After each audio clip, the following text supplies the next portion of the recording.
or just save it for a rainy day. You'll also receive 2 brand new designer watches and a Mulberry handbag, so you can really look the part this spring. For another chance to win the lot, text cash to 63232. One entry costs £2 plus 1 standard network rate message, or text bonus to 63232. 5 entries cost £5 plus 1 standard network rate message. Go to gbnews.com/win. Entries start from just £2. Call 0903 681 3232. Calls cost £2 plus your network access charge, or post your name and number to GB12 PO Box 8690 Derby DE1 9TT. UK only. Entrance must be 18 or over. Lines close at 6 p.m. on the 4th of April. Please check the closing time if listening or watching on demand. Good luck. The royal family is an enduring symbol of tradition, unity and pride for Britain. At GB News, we celebrate what makes this country great. In our new royal newsletter series, you can join me, Cameron Walker, for Inside the Palace, an exclusive look every week that takes you beyond the gates and brings you the very latest from those at the heart of the monarchy. Never miss a royal moment again. Sign up now. Go to gbnews.com/royal newsletter and get the latest straight to your inbox. Mornings don't have to be tiresome, especially if you have the right company. Wake up to news as it happens, opinion and debate, and of course, a little bit of entertainment too. Because when the kettle's on, we're on. That's Breakfast on GB News, a show worth waking up for.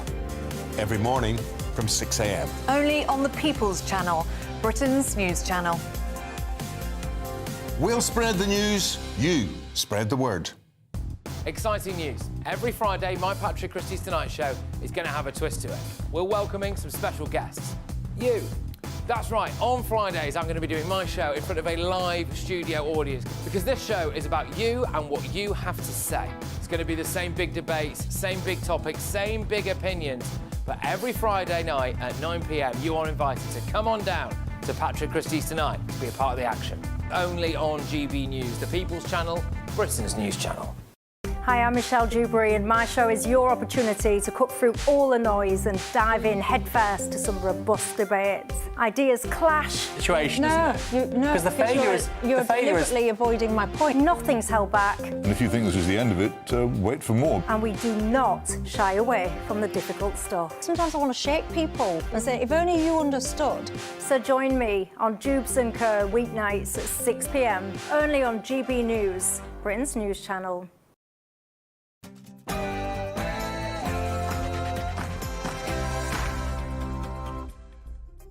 Good morning. The Canadian writer L.M. Montgomery once said, "Nothing ever seems impossible in spring, you know."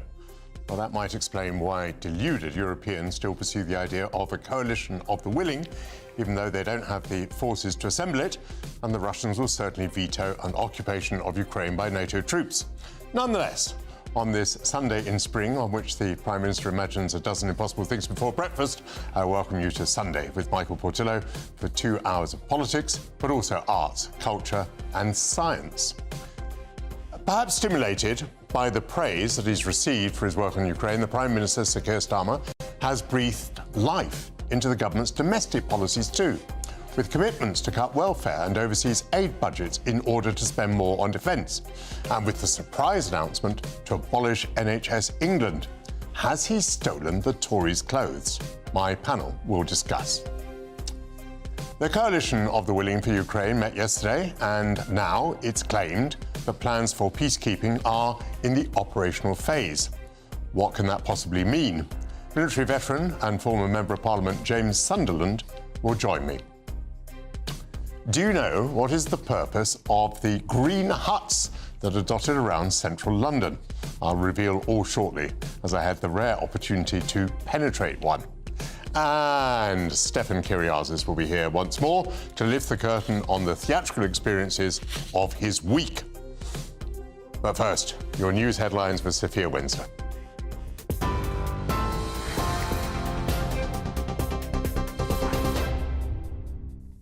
Michael, thank you. Good morning. It's just gone 11 o'clock. These are your headlines. The Health Secretary has warned that hundreds of official bodies are cluttering up the health system as he prepares to axe more health quangos. Writing for the Telegraph newspaper, Wes Streeting also revealed the abolition of NHS England is the beginning, not the end, of his plans to slim down the bloated health service. Mr Streeting announced last week that NHS England, the world's largest quango, would be scrapped with the health service brought back under control of ministers.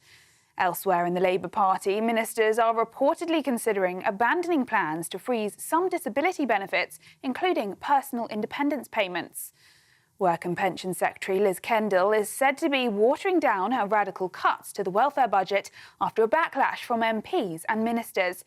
Reforms to the welfare system are expected to be announced this week, ahead of the spring statement on the 26th of March. Meanwhile, earlier this morning, the Health Secretary Wes Streeting told GB News welfare cuts must go ahead. We do need to bring the welfare bill down. We've got 1,000 people signing on to personal independence payments every single day. That's not sustainable. And we want to make sure that people who need the most help get the most help, and that other people who are able to work are helped back to work. So the welfare state isn't just a safety net for those who need it, but it's actually a springboard back to work, because we've got 1 in 8 young people in this country at the moment who aren't in work. That's not a sustainable position. Our employment levels, unlike other leading economies, haven't returned to pre-pandemic levels, and that's not sustainable. So our whole focus, whether Labour, whether Party of Work, is getting people back to work. In other news, US President Donald Trump has launched a wave of strikes against the Houthis in Yemen. In a post on his Truth Social platform last night, Mr. Trump said that the attacks are in response to Israeli ships being targeted in the Red Sea. He also warned Iran the country's support for the group must end immediately. The Houthi-run Health Ministry said at least 31 people were killed and 101 others were injured in the strikes. Elsewhere, at least 51 people are reported to have died in a fire at a nightclub in northern Macedonia. The blaze broke out while the local pop band was performing at around 2:35 a.m. this morning in the town of Kokoni. The country's interior minister told a news conference the fire started after fireworks were set off inside the venue. 100 people are also thought to have been injured and are now in hospital. Authorities in the US have confirmed at least 34 people have died, including 12 in Missouri alone, after deadly tornadoes tore through southern states, flipping cars and flattening homes. Around 138 million people are still at risk of severe weather, with tornado warnings in place across parts of Illinois, Mississippi and Kentucky. Meanwhile, more than 250,000 properties were without power last night across 7 states, including Michigan, Missouri and Illinois. That's according to Tracker Power Outage. Now, a British couple in their 70s being held in Afghanistan have been moved to a maximum security prison and separated by the Taliban. 59-year-old Peter Reynolds and his wife Barbie, who's 75, were returning to their home in the east of the country on the 1st of February when they were detained. In what she described as a shocking escalation, their daughter told the Sunday Times the pair have been separated, with Mr. Reynolds moved to an undisclosed location and his health has significantly deteriorated. The couple have been running training projects in Afghanistan for 18 years. It is thought that they were detained because of a course they ran for women teaching mothering skills. The Taliban have banned all education for girls beyond primary school. And NASA astronauts stranded in space are one step closer to home after a long-awaited rocket with a replacement crew finally arrived to take over. The SpaceX Crew 10 mission docked around 29 hours after it launched from NASA's Kennedy Space Center in Florida. US astronauts Butch Wilmore and Sonny Williams were due to be on the ISS for only 8 days, but because of technical issues, they have been there for more than 9 months. The astronauts are due to begin their journey back to Earth later this week. Those are the latest GB News headlines. Now it's back to Michael. For the very latest GB News direct to your smartphone, sign up to News Alerts by scanning the QR code or go to gbnews.com/alerts.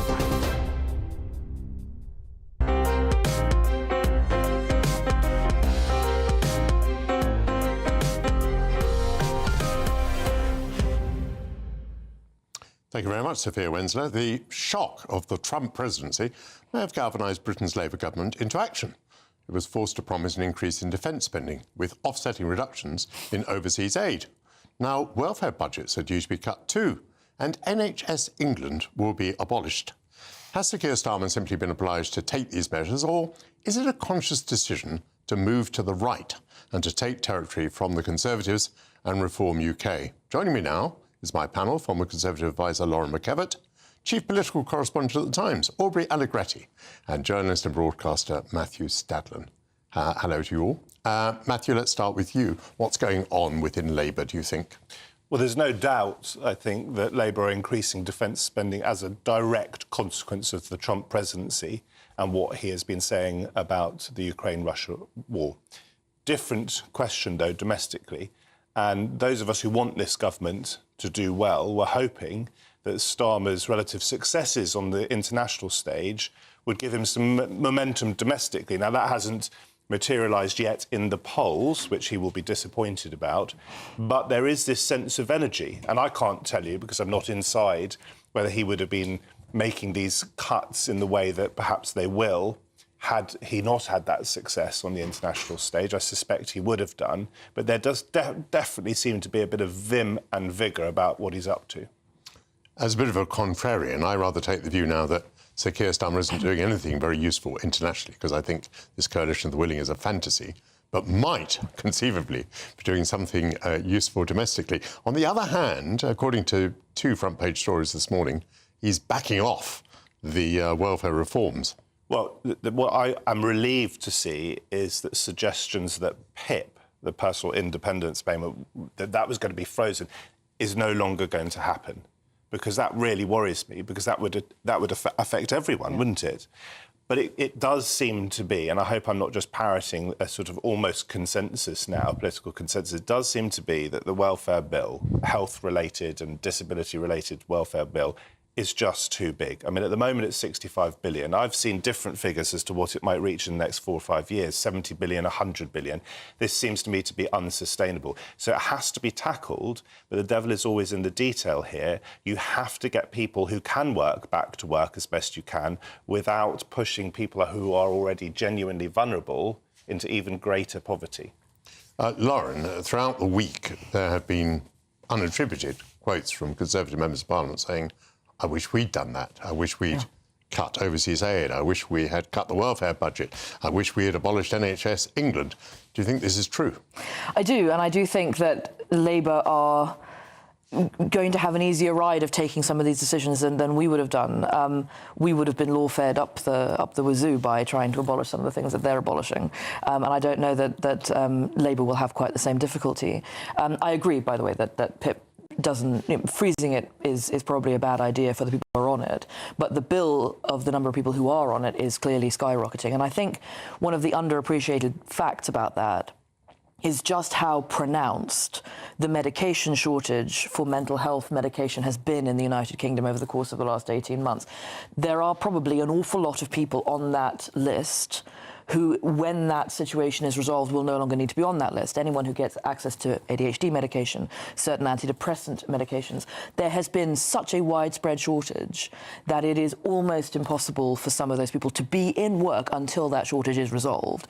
So my concern is how the health department talks to the welfare department to make sure that in the move to try and get some of these people off the welfare bill, they are not abandoned by the health department at the same time. Because one thing does need to improve in order to make sure that they are not on that list anymore. And there is a secondary problem that has been coming to light over the course of recent weeks with something called the Motability Scheme. Indeed. Which is the car scheme, which originally was for adaptable cars. So if you didn't have these for your legs, you had hand-controlled cars.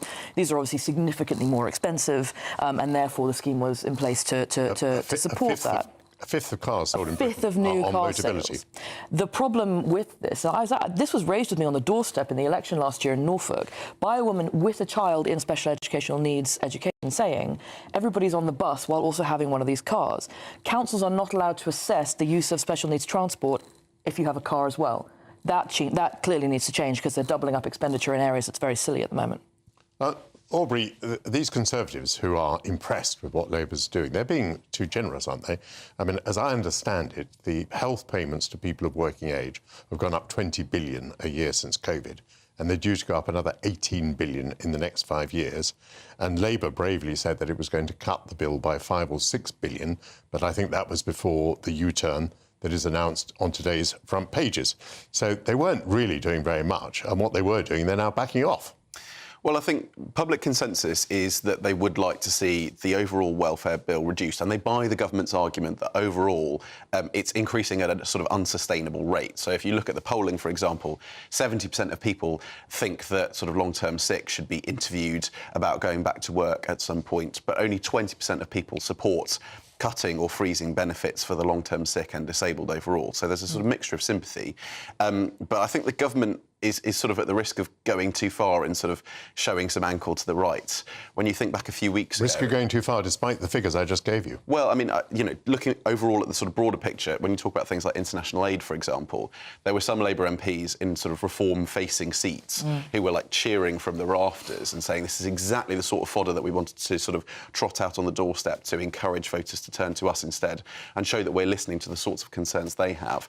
But you do have now, for the first time, it seems, a cabinet roundtable on Tuesday, which was not people just sort of sitting around agreeing with each other, but quite open dissent, some ministers cutting across each other and disagreeing. And so now that you have that discontent amongst the sort of soft left, who I think have felt quite nervous about speaking out because they fear that they'll be next in the cull of any sort of cabinet reshuffle or indeed any stories that find their way into the press that might see them defenestrated. I think there are people now feeling emboldened to speak out, and that doesn't bode very well for Keir Starmer overall in the grand scheme of things. Despite your description of this cabinet meeting, according to West Streeting, it didn't occur. According to West Streeting, there hasn't been such a discussion in cabinet. What do you think? Well, there's the policy, and getting policy right really matters, both for our economy and also for vulnerable people. Yes, absolutely. Getting the balance right. Then there's the politics, and the politics can be split into two as well. You've got the internal politics of the parliamentary party and of the cabinet that you've been alluding to, and Starmer's clearly got to make sure he keeps that roughly united, even with a 170-odd seat majority or whatever it is now. And then there's the wider politics. Is this going to play out well in the country? There's actually a third strand, and that is, where does it leave the Conservative Party? Because we all know that the Conservatives have hemorrhaged votes and seats, in effect, because of the presence of reform. But now you've got Labour appearing to park its tanks on Tory lawns, much in the same way, and you'll remember this because you were very active in politics at the time, in the late 1990s and early 2000s, when there were weak Conservative leaders and people were asking, what is the point of the Tory party? And Labour were parking their tanks on Tory lawns then, much as they are now. Lauren, we'll go on with the metaphor. So, parking these tanks, is it going to cause more problems for the Conservative Party or the Labour Party? I think that the Downing Street Chief of Staff, Morgan McSweeney, is a very, very capable, very savvy operator who has recognised the threat of reform in the north in particular, and to a certain degree in large chunks of Wales, which is going to be difficult for them in 2026 at the Senate elections. Where the Conservatives could be in difficulty is if they begin to fail to take reform votes back in the southwest and in East Anglia. We never traditionally held Bolsover as a seat. The idea that we should be trying to get it back is fairly silly, in my opinion. And the idea that the red wall seats as a block should be coming back to us is one we should be giving up in order to make sure that we're bringing back the southwest and East Anglia. From that point of view, it is possible that these tanks are not on our lawns quite yet. If we were taking back the red wall seats, or trying to, yes, these would be tanks on our lawn. All right. Thank you, panel. Aubrey, you only got one go, but you'll get more later because the panel will return. That is Lauren McKevitt, Aubrey Allegretti and Matthew Stadlen will be back at noon to discuss whether reducing welfare spending really is, as Sir Keir Starmer has claimed, a moral imperative. As Christians across the world observe Lent, we are bringing you daily reflections from ministers around the United Kingdom, and here is today's message. The GB News Daily Reflection. I'm Reverend Mike and welcome again to St Leonard's Church in Denton. Long ago, I played cricket for my local pub. I was a decent fast bowler, but a very shaky batsman. And the main reason for that, every time I hit the ball, I'd instinctively charge forward, come what may. But good batting is to rely on your other batsmen. They have a better view, don't they, to say go or stay or wait? Prayer is a lot like that. God welcomes our prayers, whatever our needs, but we need to learn that He is the one with the perfect view. Sometimes He'll answer yes, other times no, often it's wait. Lent is a season to inhabit more deeply that prayer of Jesus. Not my will, but your will be done. That is prayer in its truest form.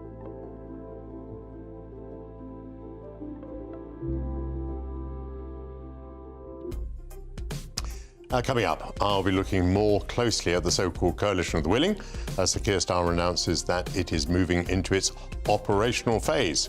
This is Sunday with Michael Portillo, only on GB News. Thank you.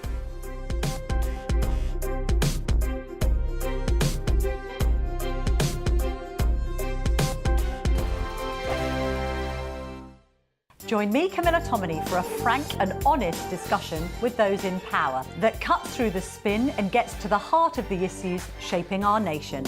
You haven't confirmed that you want to stand as leader, but you haven't ruled it out either. This report basically says that he's not fit to stand trial. Is he indecisive? Incompetent? I deliver the dose of reality Westminster needs. That's the Camilla Tominey Show at 9:30 every Sunday on GB News, the People's Channel, Britain's news channel. Headliners on GB News 11 p.m. every night. It's got 3 top comedians going through the next day's newspapers so you don't have to read them, which is great. That's a good point. He's lying. I mean, maybe he's not lying. That's Headliners every night from 11 p.m. and 5 a.m. as well on GB News, Britain's news channel. It's Patrick Christie's Tonight, and here we do things differently. It's explaining the absolute madness of this, doesn't it? It's explosive. I mean, this is very good. It's lively. 850. Your government sat there, Sean, and it did nothing. It's controversial. And the Middle East has been in turmoil since before I was born. It's everything you need to kickstart your evening. Everyone's had their Weetabix tonight. I love to see it. That's Patrick Christie's Tonight, weeknights from 9 p.m. Only on GB News, the People's Channel, Britain's news channel. If you want your news to be straight talking... This is a nightmare for the Conservatives again. Down to earth. It's not just Nottingham where this is happening, is it? And most importantly, honest. Hard-working, middle-class taxpayers, they'll get their book thrown at them. Then catch me, Martin Daubney, Monday to Friday, 3 till 6 p.m. on GB News, Britain's news channel. Mornings don't have to be tiresome, especially if you have the right company. Wake up to news as it happens, opinion and debate, and of course, a little bit of entertainment too. Because when the kettle's on, we're on. That's Breakfast on GB News, a show worth waking up for. Every morning from 6 a.m. Only on the People's Channel, Britain's news channel. We'll spread the news, you spread the word. I'm Christopher Hope. From pop stars to politicians, I'll interview anybody in a pub who's got a political opinion. Join me every Friday on Spotify, Apple Podcasts, YouTube or gbnews.com, or wherever you get your podcasts. This is GB News, the People's Channel. Good Afternoon Britain isn't just about us. The wonderful thing about this programme is it's about everyone watching. It's an interactive programme. Well, there absolutely is something to see here, and we're going to be talking about it more. Whether it's breaking royal news, please bring us up to date, or indeed a particularly punchy speech in the House of Commons. Very, very curious. We bring it to you live, and then we bring you live reaction as well. That's Good Afternoon Britain, weekdays from midday. Only on GB News, the People's Channel, Britain's news channel.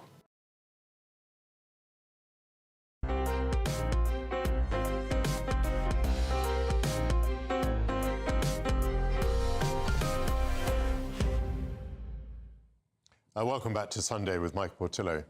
New footage has arrived from North Macedonia, where at least 51 people are reported to have died in a fire at a nightclub.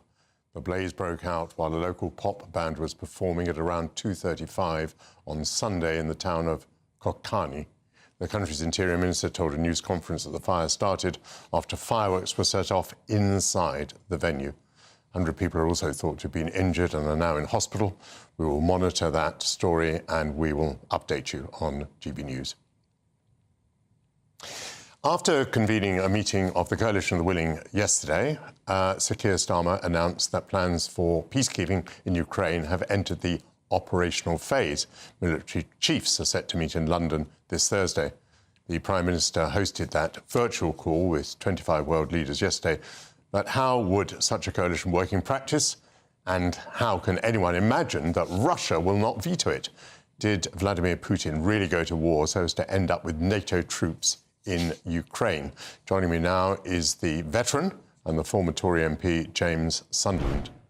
James, thank you very much indeed for joining us on GP News. Are you any clearer as to how this coalition of the willing could possibly operate in the teeth of a Russian veto? Well, good morning, Michael. Of course, details are not yet in the public domain, but my sense is that UK and France, as the leading members of this coalition of the willing, they're no stranger to putting boots on the ground in other countries. They have an expeditionary history, an expeditionary posture, and my sense is that the plans for this are already fairly mature. So when Keir Starmer talks about the operational phase, this is now about dusting off the plans, working out who, when, where and why. Yes, James, but I don't think you addressed my point about the Russian veto. I mean, do you perhaps believe that Vladimir Putin is going to say, oh, yeah, fine, let's have a few thousand troops from NATO countries in Ukraine? Do you think that's probable? Well, I think that Putin has agreed in principle to a ceasefire. Clearly, he intends to bring on. But my point is this. I think that ultimately he is likely to object, as we know, to any NATO or coalition of the willing boots on the ground. It will be a condition of him entering peace talks that doesn't happen. But of course, we then have the issue of Article 5. I mean, NATO is not an Article 5 country. What guarantee do we have of Ukrainian security? Russia has broken its promises on almost every agreement involving Ukraine since the Budapest Memorandum. So my sense is that we've got a stalemate here, and it may well be that the coalition of the willing make the decision to put boots on the ground for reasons of Ukrainian security and nothing else. Yeah, I'm not sure that I've quite followed you. I mean, you don't think that Putin is going to allow this to happen. You think that Putin is going to veto it. What I'm wondering is, why is there so much apparent diplomatic activity? Why have we gone to an operational phase to do something which I think most of us believe cannot possibly happen? Well, there's clearly an intent to do this.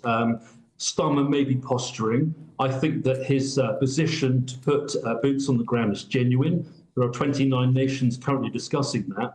But of course, that's part of a much, much wider lexicon of activity. You've got the US and you've got Russia meeting peace talks.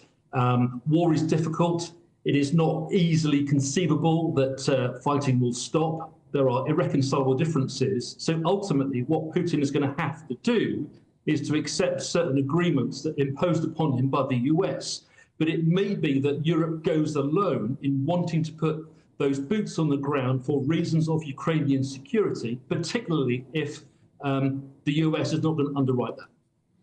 What is the pressure that you think the United States can impose upon Russia? I mean, it strikes me that they've imposed almost no pressure whatsoever. They took away the means to fight from the Ukrainians, admittedly temporarily. They did not tell the Russians that they were about to supply new and better weapons, they didn't tell the Russians they were going to supply new and better weapons. They didn't tell the Russians that they would take off the restrictions on using those weapons deep into Russian territory. What is this pressure that you think the Americans might apply to the Russians? Well, Trump was very clear when he got elected that he could stop the war in Ukraine in 24 hours. Clearly, that hasn't happened. Clearly, there are negotiations taking place. We don't know what the negotiations are. But ultimately, the Americans do have the ability to impose yet more sanctions on Russia. The US can strangle even more the Russian economy. He's not going to withdraw his troops from Ukraine. So there could well be a stalemate in terms of what the US is able to bring to bear on Ukraine and on Russia. A stalemate means the continuation of the war, doesn't it? Yeah, I think so. I mean, there's going to have to be certain conditions that are met. Putin's going to have to agree to a ceasefire. Zelensky is going to have to agree to a ceasefire. But at this point in time, the differences may be so irreconcilable that even with pressure from Trump, that might not happen. So, for example, what is Putin going to want to do? Well, He's going to want to, quote, remove the enduring cause of the crisis. He wants to demilitarize and denazify Ukraine. He's not going to want Ukrainian troops in the Kursk. He's not going to want to give the territory back. He's not going to want Ukraine to be an Article 5 country or any guarantee of Ukrainian security. Hence the difficulty we discussed earlier with putting UK and French boots on the ground. He's not going to want NATO forces on his border. And he's not going to want more sanctions against Russia. So my humble view right now is that this uncertainty will continue, that the stalemate could continue, that Trump is not going to be able to wave a magic wand in terms of stopping the conflict. And therefore, it is inevitable that the UK and the French plans to put boots on the ground may have to materialise if there is no guarantee of Ukrainian security as part of these peace talks. Thank you very much for your view, James. Thank you for being on GB News. How is your London knowledge? Do you know what the green huts dotted around central London are? I'll reveal all shortly. This is Sunday with Michael Portillo, only on GB News.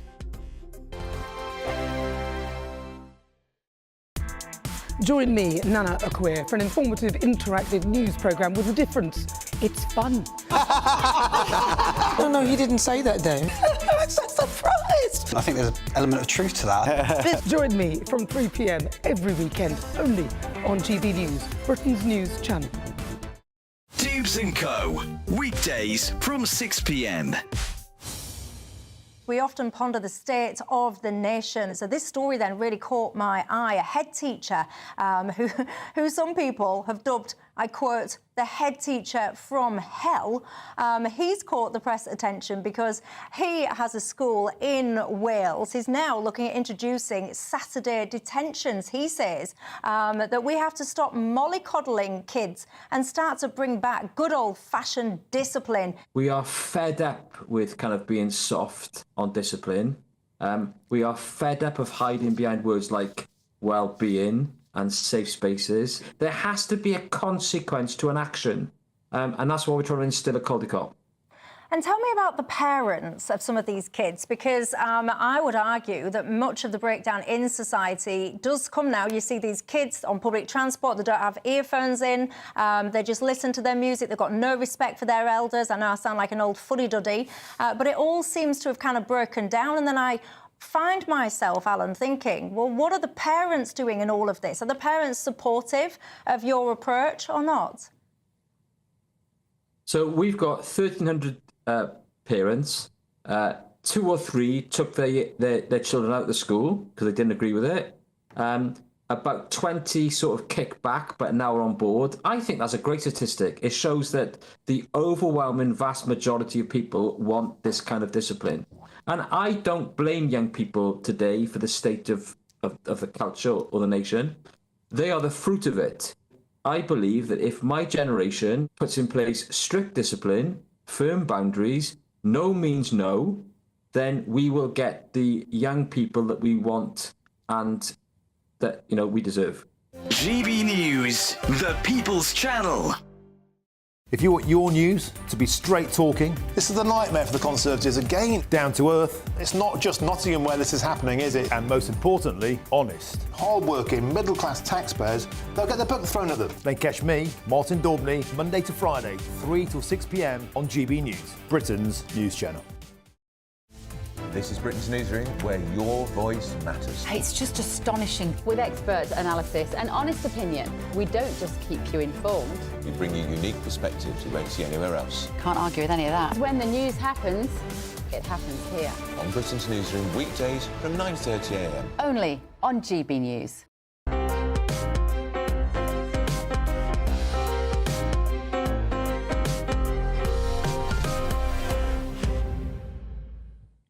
Welcome back to Sunday with Michael Portillo. Do you know what the little green huts dotted around central London are?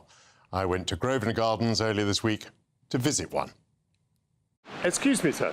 There's a green building there. Yeah. Have you any idea what it's for? No idea. No. What is it? Do you know?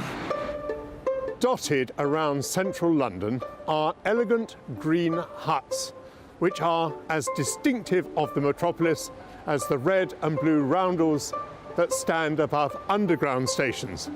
These little structures are celebrating 150 years of gracing the urban landscape.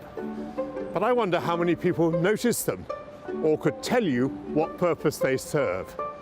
Do you have the London knowledge to say what their use is?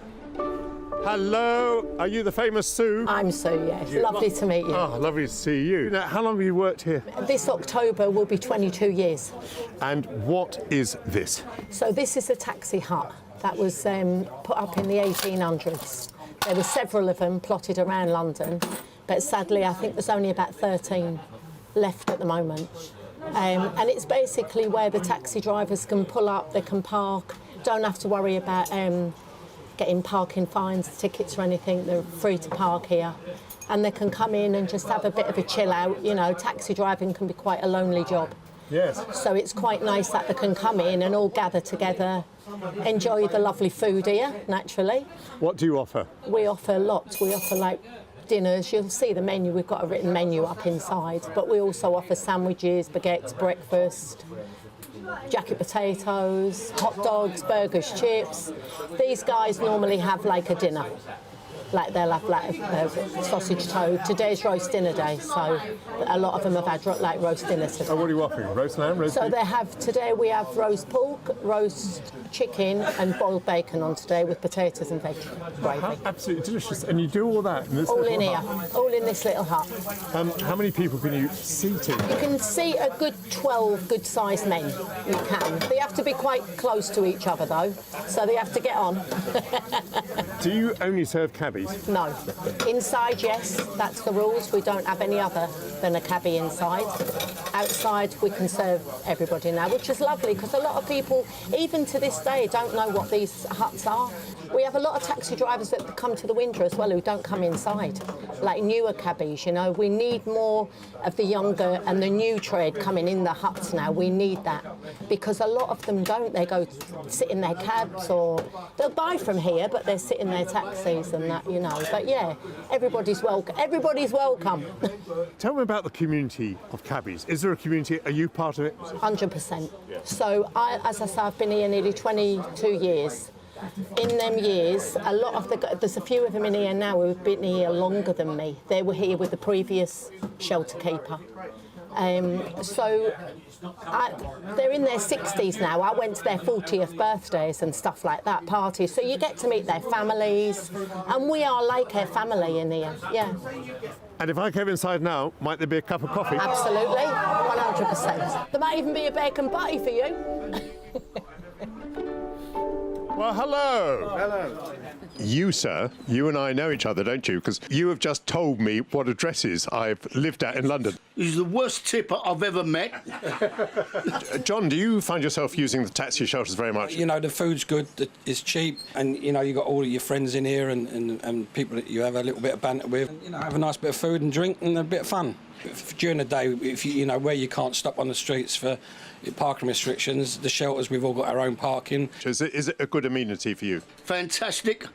The food, everything is fantastic. The boys, the light-hearted badinage, the entertainment, and most of all, the girls who serve us.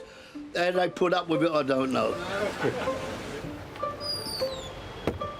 I've always fancied myself as a bit of a Londoner. I've lived in the city for more than 7 decades, but that is the first time I've been inside a cabman's shelter. And I've learned that there's room for people to sit down and how much they are valued by the taxi drivers. It just shows you're never too old to learn. Cabby shelters first appeared in Victorian London when the law prohibited horse and carriage drivers from leaving their cabs unattended. The shelters enabled a driver to hitch his horse and seek refreshment. The Cabman's Shelter Fund is celebrating its 150th anniversary. And joining me now is Andy Scott from the London Taxi PR Association. It's great to see you here. Likewise, Michael. Tell me about the early history. I mean, why did they come into existence? So They came into existence 1875. Captain George Armstrong was editor of the Globe newspaper at the time and sent his manservant out to try and get him a hansom cab, as were being used then. Couldn't get one for love nor money, apparently due to the inclement weather, so the story goes. So it was found that the hansom cab drivers were taking refuge in the hostelries and sheltering from the weather, as I say. So Captain Armstrong decided to get together with some philanthropist friends. The Earl of Shaftesbury was among them. I believe Prince Edward VII, who later became king, was also one of the donators to the fund. And he set up the Cabman's Shelter Fund to construct these shelters to provide a source of refuge and shelter and somewhere that the cab drivers could go to have a hot meal, have a drink, and just sort of take refuge, like I say, from the weather. Some of those early ones, I think, still have the rail, which was used to hitch their horses. Indeed, they do. Yeah. And some even had, to a few years back, still had the hay boxes on the end as well. Fabulous. But yeah. They've reached a peak number. They've come down from the peak number, haven't they? Indeed. What was the peak number? So at their height, there were 61 dotted around London. We're now sadly down to 13, 11 of which are in service. Are they an endangered species? Very much so, yeah, which is part of the reason for doing the celebrations. Is obviously it's a sequential celebration, so it's nice to mark on that, but we want to put them back not only into the cab profession's mind, because we've got this new generation of cab drivers coming through, but also in the public's eye, because as Sue correctly pointed out in your piece, and you yourself, a lot of the people walking by, tourists or visitors to London, and even the general public, don't know what these little green huts are. So how can the public support them? By frequenting them, by going and buying a cup of... Indeed, yeah, certainly to the window. Again, as we pointed out in the piece, inside is cab drivers only, but certainly at the window, every member of the general public is more than welcome. And they've all got their own specialities in terms of, favourite things that they do. Some do bread pudding and bits and pieces that they make themselves, which are their sort of special treats for the drivers and also available to the public. I want to thank you personally for this. You're welcome. You gave me this very lovely mug, and I think people can see there on their television screens. Indeed. I've been given a mug which is decorated with a very fine rendering of one of these little green huts. So it's a charity. It is. And so the public could also give it to the charity, could they? Indeed, they could, yeah. What's the charity's name? So it's the Cabman's Shelter Fund. Yeah. And one of the things that is being done to mark this anniversary, there's going to be a sponsored walk as well, which we'll be putting up and announcing about that. And we'll be also trying to raise funds because one of the shelters, which is the one that is at Thurlow Place, is currently on the side of the road located by the V&A Museum, which it was hit in 2021. Oh dear, yeah. So the talks are whether it stays where it is and becomes a permanent fixture, or hopefully whether it goes back in the middle of the road where it was previously. But there'll be a fundraising campaign again, which we will announce to try and raise funds for that. We'll look out for that. The Cabbies is an amazing grapevine. I came out of my house this morning. I passed a thing called the Iron Lung, which is Indeed, yeah. A lavatory, public lavatory, which is used by cabbies. And one of the cabbies said to me, "Here, I understand you're at one of the Cabman's shelters the other day." Now, how on earth did you know that? There we go. The power of social media, and we did put a few tweets out and a few things on our Instagram page and got some nice reception. So you're good at your job, aren't you? There we go. But it's the name of the game. Thank you very much, Andy Scott. Pleasure. And also to Sue, Floss, and the drivers whom I met at Grosvenor Gardens back on Thursday. Coming up, Stefan Kyriazis will be here to report on his trips to the land of make-believe during the past week. But first, if you're in search of some winter sun, here's the forecast for some of the top European holiday destinations.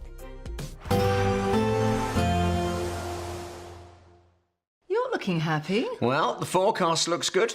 So you've sorted the travel insurance then? All Clear Travel Insurance sponsors GB News Travel Destinations Forecast.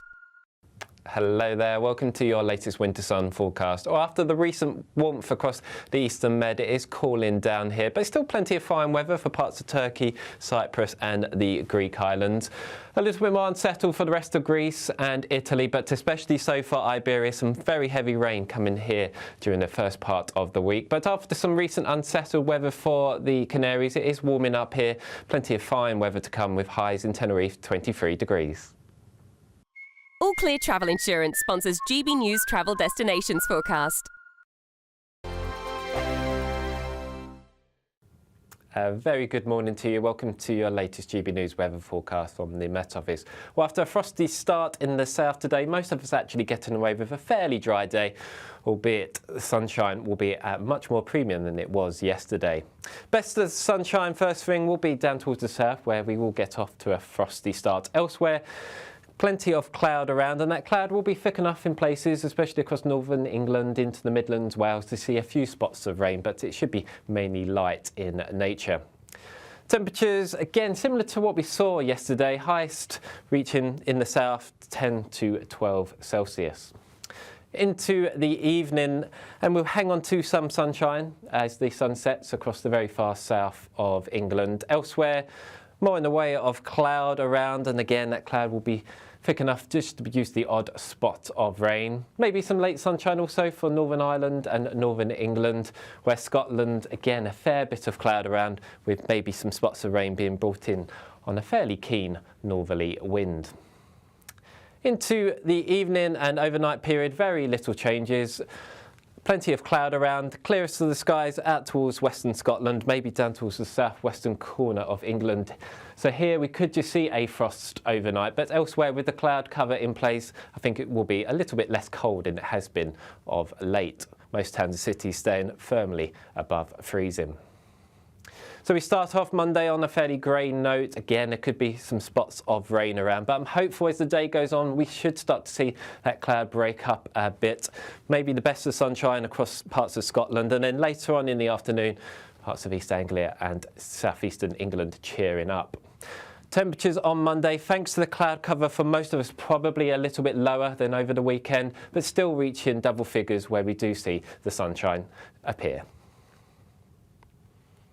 We're proud to be GB News, the People's Channel, and as you know, we always love to hear your views. Now, there's a new way of getting in touch with us at gbnews.com/yoursay. By commenting, you can be part of a live conversation and join our GB News community. You can even talk to me, Bev Turner, or any of the members of the GB News family. In the GB Newsroom, we bring you the news as it happens. With our team of dedicated journalists across the UK, we're ready to keep you up to date with what's happening every half an hour, every single day. Bulletins here on GB News, the People's Channel, Britain's news channel.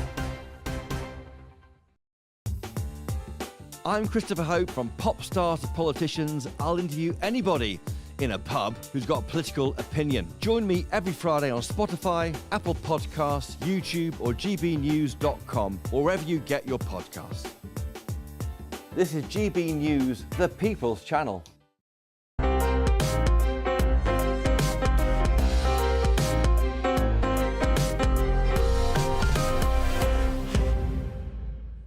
Welcome back to Sunday with Michael Portillo. Stefan Kyriazis joins me once again to reflect on the theatrical highs and lows of the week. It's lovely to see you, Stefan. Lovely to see you. We're going to begin with Clueless. Yes. And I have a clue, or I've been given a clue, that this is in some way related to Jane Austen's Emma. Yes, so it's Amy Heckerling, writer, director, the film 1995, Alicia Silverstone, complete updating of Emma, and it brings in all the jargon. So it's the joy of the sort of meticulous plotting of Jane Austen, but the great fun of very 90s jargon. So there's a lot of as if, Michael, and whatever. And this is not just what I think about when I'm sitting with you, but also what's actually what I think about a lot of the critics for this show. But it takes real joy in that. We've got a little clip just to get you in the mood of how kind of upbeat this is. Okay. Now everything from A to Z is just how it's supposed to be. It may not be the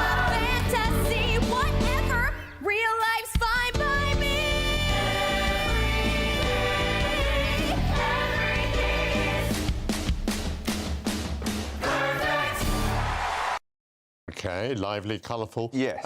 You're implying that there's some disagreement between you and the critics. A lot of the critics haven't really loved it. Now, this Emma Flynn that you saw there is absolutely spectacular. She's an effervescent explosion, charisma, vocals, supporting cast, absolutely superb. I really loved it.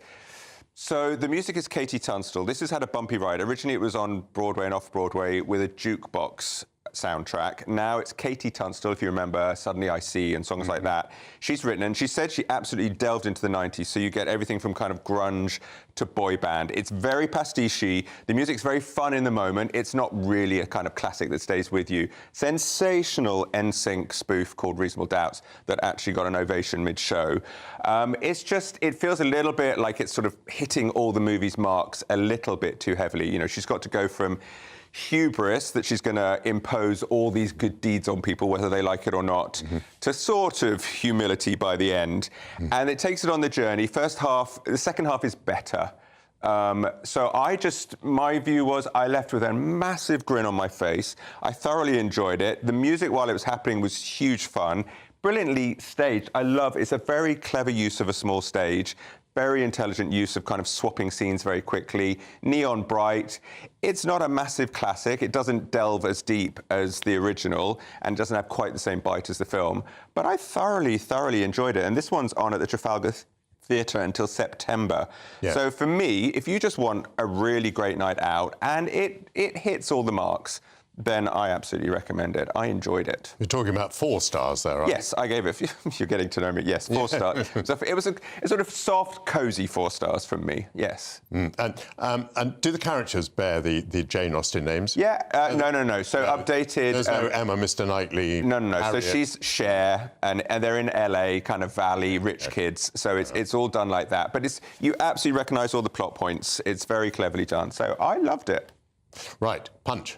Yes, a little bit more serious now. So this is the true story of a one-punch killer and his rehabilitation and the theme of restorative justice, which is quite sort of, people have very strong views on either side of that. And actually what we've got here is a clip of James Graham, who's the incredibly hard-working playwright at the moment, and Jacob Dunn is the actual man that killed somebody when he was 19. And we've got a little clip of the two of them talking about it. Oh, gosh. This is Jacob Dunn, who's the author of Right From Wrong, and it's his story who we're telling in Punch. Jacob's passion and what drives him a lot in his life now is how to get people to open up and have difficult conversations, and those conversations be in a space together, facing each other, and that's where the biggest amount of empathy and honesty normally comes. And theatre is just that. Theatre is almost the last medium we have on earth where you can only do it together in a space. You can't do it on your phone at home. I hope that it helps or encourages people to have a little bit more courage to ask tougher questions to themselves, perhaps not make as many excuses for some of the things that have gone wrong in their life, perhaps. That's rather a fascinating interview. So James Graham is indeed a genius. He's produced one great hit after another. Yeah, absolutely. Has he scored another great success here? So this one's an interesting one. The story is so powerful, and he said also that it was a very tricky one. He didn't want to make it overly dramatic. He didn't want to undersell it. It has some heart and some humour, but it's a really hard story. So it's on at the Young Vic at the moment, then it's going back to Nottingham Playhouse where it originated, and it's just announced that it's transferring to Broadway, which is great news. It's a little bit like a sort of school touring production of a sort of something for the kids mainly. It jumps around a lot. So basically when he was 19, he was called to a fight on the phone, ran there, got there, saw someone, threw a punch, the guy hit the ground and he ran away. So it was the blow on the ground on the head that actually in the end killed James Hodgkinson. But in the end I think he was sentenced to 30 months for manslaughter. He served 13. 2011, there was all the riots going on at the time, and there was a big deal made out of the fact also that a lot of people got more for looting than actually ending somebody's life. Yeah. And his parents, James's parents, were absolutely furious, lobbied for a longer sentence, but then a few years later they got involved in this remedy, which is a restorative justice initiative, and they got in touch initially just to find out what really happened, why did he do it. but then they became friends, they supported him. He's now got a degree in criminology, he speaks publicly. It's an inspiring story. The main guy, Alec Bowden, is sensational. The character the real-life person has ADHD as well, so there's that slight deadness. He does it incredibly well. Just for me, it just jumped around a little bit too much. So the story is important, the production is well done. It's not my favourite James Graham, but it's very, very, very worthy and worth seeing. Absolutely. That is understood. We're a little short of time to discuss To Kill a Mockingbird, but let's do so anyway. It's basically, this was on in the West End a couple of years ago. Stunning. Somebody said it was inspiring, powerful. I wept as I rose to my feet. It's all over the posters, which might just be me. It's incredible, obviously based on the original book by Harper Lee, written by Aaron Sorkin, incredible writer. It's basically, I'm announcing, it's just going on tour. Way Off, starts in September. I saw this production. I think what upset me slightly was that the children were quite old. I loved that. Oh, did you? Yeah. I loved it. It was adults playing children, but I thought they captured, because the children are really complex roles. So for me, that worked for me. I didn't mind. But it's a huge tour. Starts in September, goes all the way through till May next year, all around the nation. And I really reckon this is a stunning, spectacular production, beautifully staged with the sets coming up and down and backwards. I loved it. So for me, it's a massive rave, and I recommend anybody out there to go and see it. A massive rave, I believe that means 5 stars. Oh, huge 5 stars from me, yes. And many others, not just me. Very, very good. Fantastic. You came in without the dog this week? No dog. I'll bring him in next week. I don't like being upstaged. It's bad enough with you, Michael, so... Yeah, that dog is very, very capable of staging you. Thank you very much indeed, Stefan. Absolute I wish you a pleasure. very happy week in the theatre coming up. That concludes the first hour of Sunday with Michael Portillo. Please rejoin me at noon. My panel is going to return, and they're going to be discussing whether reducing welfare spending really is, as Keir Starmer has claimed, a moral imperative. Now, Matt Ridley has written a new book on Charles Darwin's strangest idea, and he'll be here to explain. It's to do with birds, beauty and sexual relations. Sir Keir Starmer has promised sweeping reforms to what he calls the flabby state. Former civil servant Alan Evans will be here to discuss that. And tomorrow is St. Patrick's Day. How do you celebrate St. Patrick's Day? I will be sampling some Irish whiskey, because that seems to me a very good way to celebrate. So, this is Sunday with Michael Portillo. Please come back very soon. We're only on GB News. See you in a moment. Stefan.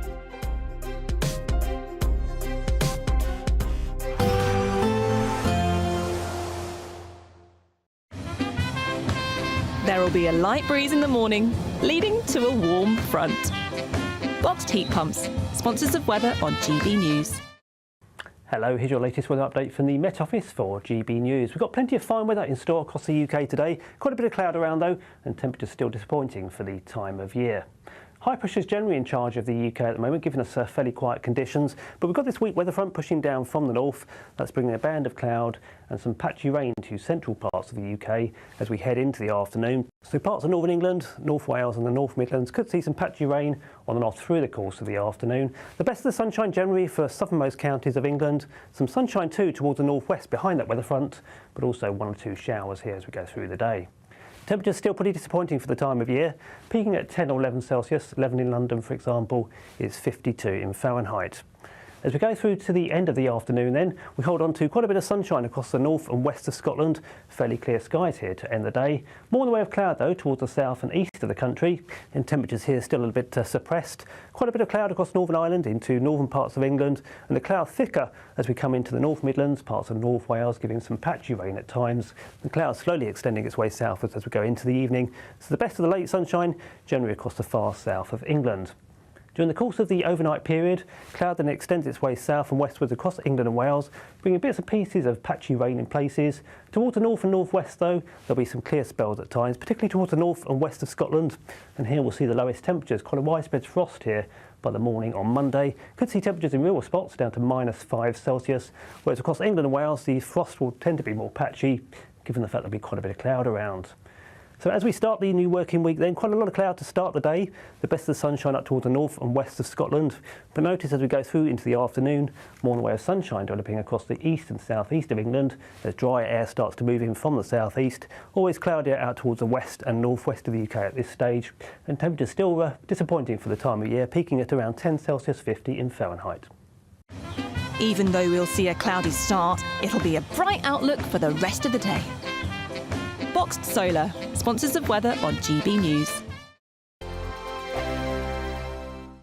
You could be the next big winner of the Great British Giveaway, as we have an incredible £17,777 in tax-free cash to be won. Cash that you'll be able to spend on anything you like. And if that wasn't enough, we'll also give you the latest Mulberry handbag, and not one, but 2 sought-after designer watches, so you can style it out this spring. For another chance to win the lot, text cash to 63232. One entry costs £2 plus 1 standard network rate message, or text bonus to 63232. 5 entries cost £5 plus 1 standard network rate message. Go to gbnews.com/win. Entries start from just £2. Call 0903 681 3232. Calls cost £2 plus your network access charge, or post your name and number to GB12 PO Box 8690 Derby DE1 9TT. UK only. Entrants must be 18 or over. Lines close at 6 p.m. on the 4th of April. Please check the closing time if listening or watching on demand. Mornings don't have to be tiresome, especially if you have the right company. Wake up to news as it happens, opinion and debate, and of course, a little bit of entertainment too. Because when the kettle's on, we're on. That's Breakfast on GB News, a show worth waking up for. Every morning from 6 a.m. Only on the People's Channel, Britain's news channel. We'll spread the news, you spread the word. Exciting news. Every Friday, my Patrick Christie's Tonight Show is going to have a twist to it. We're welcoming some special guests. You. That's right, on Fridays I'm going to be doing my show in front of a live studio audience, because this show is about you and what you have to say. It's going to be the same big debates, same big topics, same big opinions.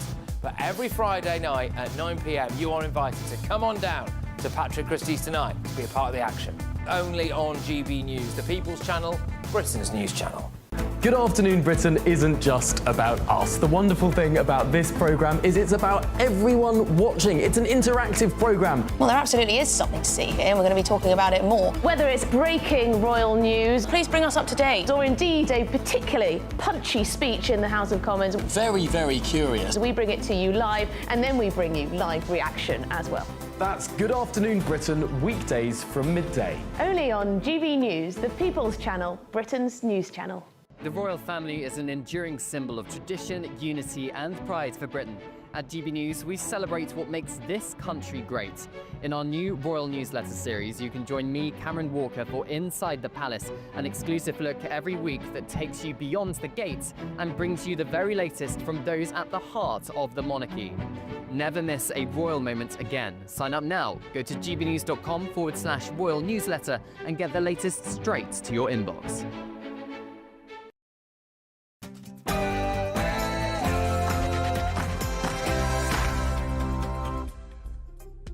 Good afternoon. I am Irish by race, but the English have condemned me to talk the language of Shakespeare.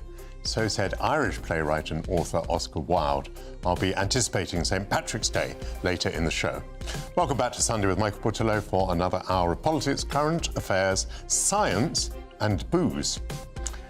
Sir Keir Starmer has claimed that moral reasons help to dictate reductions in welfare spending. Cuts are needed, he implies, to improve the incentives to work, bringing an increase in self-reliance and self-esteem. Is he right to see this as a moral issue? My panel will debate that. Charles Darwin enunciated the theory of natural selection, but he also ruminated about sexual selection, the notion that in certain species at least, the female was selecting her mate based on, for want of a better word, his beauty.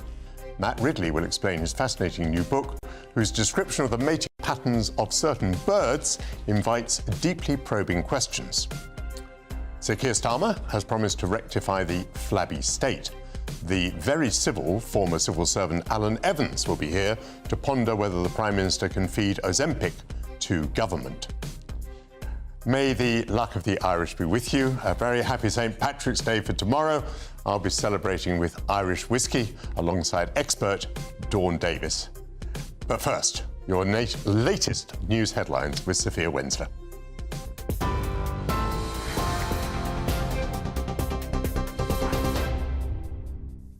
Michael, thank you. Good afternoon. It's just gone 12 o'clock. Your top story this hour. The Health Secretary has warned that hundreds of official bodies are cluttering up the health system as he prepares to axe more health quangos. Writing for the Telegraph newspaper, Wes Streeting also revealed the abolition of NHS England is the beginning, not the end, of his plans to slim down the bloated public services. Mr Streeting announced last week that NHS England, the world's largest quango, would be scrapped with the health service brought back under control of ministers. Elsewhere in the Labour Party, ministers are reportedly considering abandoning plans to freeze some disability benefits, including personal independence payments. Work and Pensions Secretary Liz Kendall is said to be watering down her radical cuts to the welfare budget after a backlash from MPs and ministers. Reforms to the welfare system are expected to be announced this week, ahead of the spring statement on the 26th of March. Meanwhile, earlier this morning, the Health Secretary told GB News welfare cuts must go ahead. We do need to bring the welfare bill down. We've got 1,000 people signing on to personal independence payments every single day. That's not sustainable. And we want to make sure that people who need the most help get the most help, and that other people who are able to work are helped back to work. So the welfare state isn't just a safety net for those who need it, but it's actually a springboard back to work, because we've got 1 in 8 young people in this country at the moment who aren't in work. That's not a sustainable position. Our employment levels, unlike other leading economies, haven't returned to pre-pandemic levels, and that's not sustainable. So our whole focus, where Labour, where the party of work, is getting people back to work. 4 arrest warrants have been issued after a nightclub fire killed at least 59 people in northern Macedonia. More than 100 others have been injured following the blaze at Pulse in the town of Kokani at around 2:35 a.m. this morning. The country's Interior Minister told a news conference the fire started after fireworks were set off inside the venue. 118 people are now receiving treatment in hospital. In other news, US President Donald Trump has launched a wave of strikes against the Houthis in Yemen. In a post on his Truth Social platform last night, Mr. Trump said that the attacks are in response to Israeli ships being targeted in the Red Sea. He also warned Iran the country's support for the group must end immediately. The Houthi-run health ministry said at least 31 people were killed and 101 others were injured in the strikes. Authorities in the US have confirmed at least 34 people have died, including 12 in Missouri alone, after deadly tornadoes tore through southern states, flipping cars and flattening homes. Around 138 million people are still at risk of severe weather, with tornado warnings in places across parts of Illinois, Mississippi and Kentucky. Meanwhile, more than 250,000 properties were without power overnight in 7 states, including Michigan, Missouri and Illinois. In other news, a British couple in their 70s being held in Afghanistan have been moved to a maximum security prison and separated by the Taliban. 59-year-old Peter Reynolds and his wife Barbie, who's 75, were returning to their home in the east of the country on the 1st of February when they were detained. In what she described as a shocking escalation, their daughter told the Sunday Times the pair had been separated, with Mr. Reynolds moved to an undisclosed location and his health has significantly deteriorated. The couple have been running training projects in Afghanistan for 18 years. It's thought they were detained because of a course they ran for women teaching mothering skills. The Taliban have banned all education for girls beyond primary school. NASA astronauts stranded in space are one step closer to home after a long-awaited rocket with a replacement crew finally arrived to take over. The SpaceX Crew 10 mission docked around 29 hours after it began its launch from NASA's Kennedy Space Center in Florida.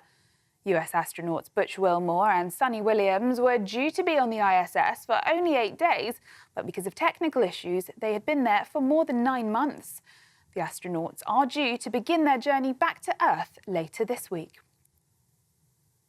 And the Pope has said he is facing a period of trial as he issued his traditional Sunday prayer from hospital. Pope Francis thanked worshippers for all your prayers, expressing his gratitude to those who assist me with such dedication. The pontiff is being treated at the Gemelli Hospital in Rome, where doctors say he is no longer in a critical condition. The 88-year-old was admitted to the hospital with bronchitis on the 14th of February and later diagnosed with double pneumonia and polymicrobial infections. Those are the latest GB News headlines. More in half an hour. For the very latest GB News direct to your smartphone, sign up to News Alerts by scanning the QR code or go to gbnews.com/alerts.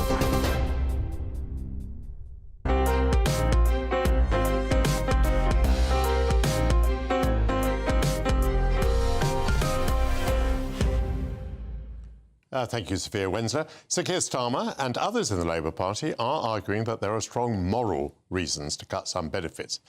Partly it's a matter of fairness to taxpayers, but it's also suggested that if adults are lured onto benefits, their children grow up dependent on welfare, and then they will be less likely to enter the labour market when their time comes.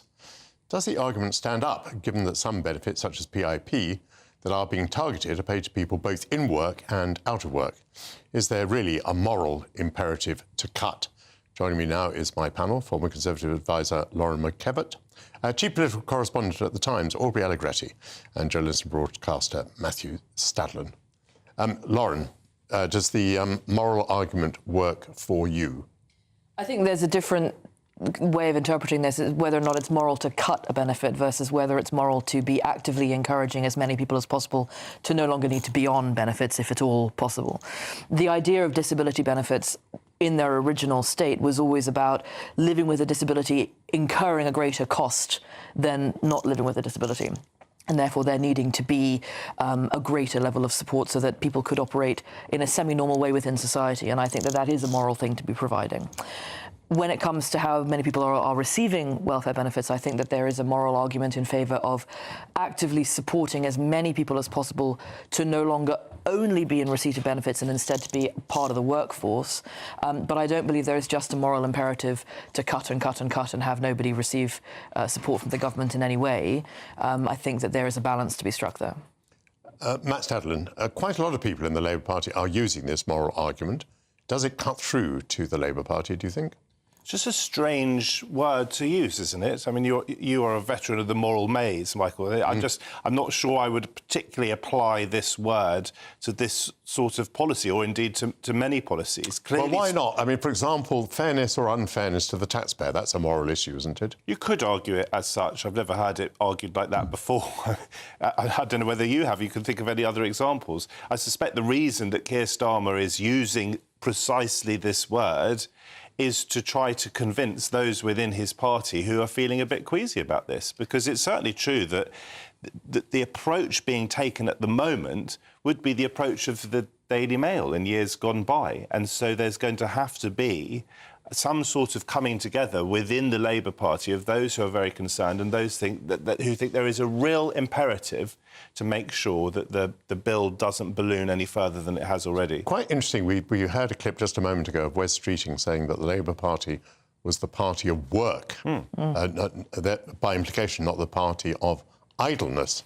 So, I mean, again, work is a moral good, idleness is a moral evil or weakness. I would prefer not to use words like moral and evil in this context, but I certainly think, as someone who has experienced mental health challenges myself in my life, particularly during the pandemic, when it was a real struggle to get in and present my national radio show, because I couldn't convince myself I didn't have COVID, because how could we ever be sure before the tests came in? So I thought I might be at risk of killing the cleaner, for example. So I had to get real help from family to persuade me to get in and do my job. I know there are real challenges here. And I do think if you are struggling with mental health, being completely alone, as I was for 7 months, without touching another human being, is going to very possibly, and I'm not an expert, but exacerbate your challenges. And therefore, if we can get people back into work through additional mental health support, which will need to be funded, that's very important, that's got to be a good at least. Aubrey Allegretti, what has happened to the welfare budget is not what anybody intended. No one would have campaigned saying we want to arrive at a situation where 1/5 of motor vehicles that are sold in this country are sold to Motability. No one would have wanted to say we want the bill to go up 20 billion in the years immediately after COVID and by another 18 billion in the following 5 years. So if most of us can agree on that, how is it so very difficult to sell this policy? Well, I mean, there is obviously already a concern about the size of the welfare bill as it is, and then a concern that the trajectory it is on is unfeasible and it's going to eat away at, you know, Rachel Reeves's sort of fiscal headroom over the next 4 or 5 years. And then it's going to exacerbate this sort of lost generation of children who grew up during the pandemic without proper, adequate schooling, face-to-face, being able to sort of learn emotional intelligence from their peers and the discipline of getting up, getting dressed and going to school every day. The concern is that you sort of exacerbate that by fostering a generation of people going into the workforce who are more likely to be able to claim these sorts of long-term sickness or disability benefits. Where I think the danger for Keir Starmer is opening the door to this moral question overall, because it does invite questions about what else the government is or isn't doing and the moral reasoning behind it. So you think, for example, of one of the big decisions the government took when it came into office to keep the 2-child benefit cap, for example. Can Keir Starmer really talk to voters and say that that is a moral decision and that trumps the fiscal and economic, motivation behind it? I think it opens some uncomfortable questions for him that he isn't willing to answer yet. Lawrence, I was struck. It was in the mouth of a Labour MP that I heard this argument the other day, that if children grow up in a household where there has never been contact with the world of work, what can you expect from those children? You can't expect those children to identify with the world of work. And there, you see, that this Labour MP was talking about a strong moral imperative, by any means whatsoever, to get the parent or parents into work while the children are still, as it were, influenceable. Absolutely, and I think, my background is obviously in Welsh politics. There are sections of the valleys where we have third and now trending into 4th generation worklessness. An enormous chunk of the problem there is ability to have access to employment because of geographic restrictions. I think we worked out when I was in the Wales office that if you were on what was then called the Job Seekers Allowance, you could afford to go into Cardiff and Newport perhaps once a week to go and look for a job if you had no dependents.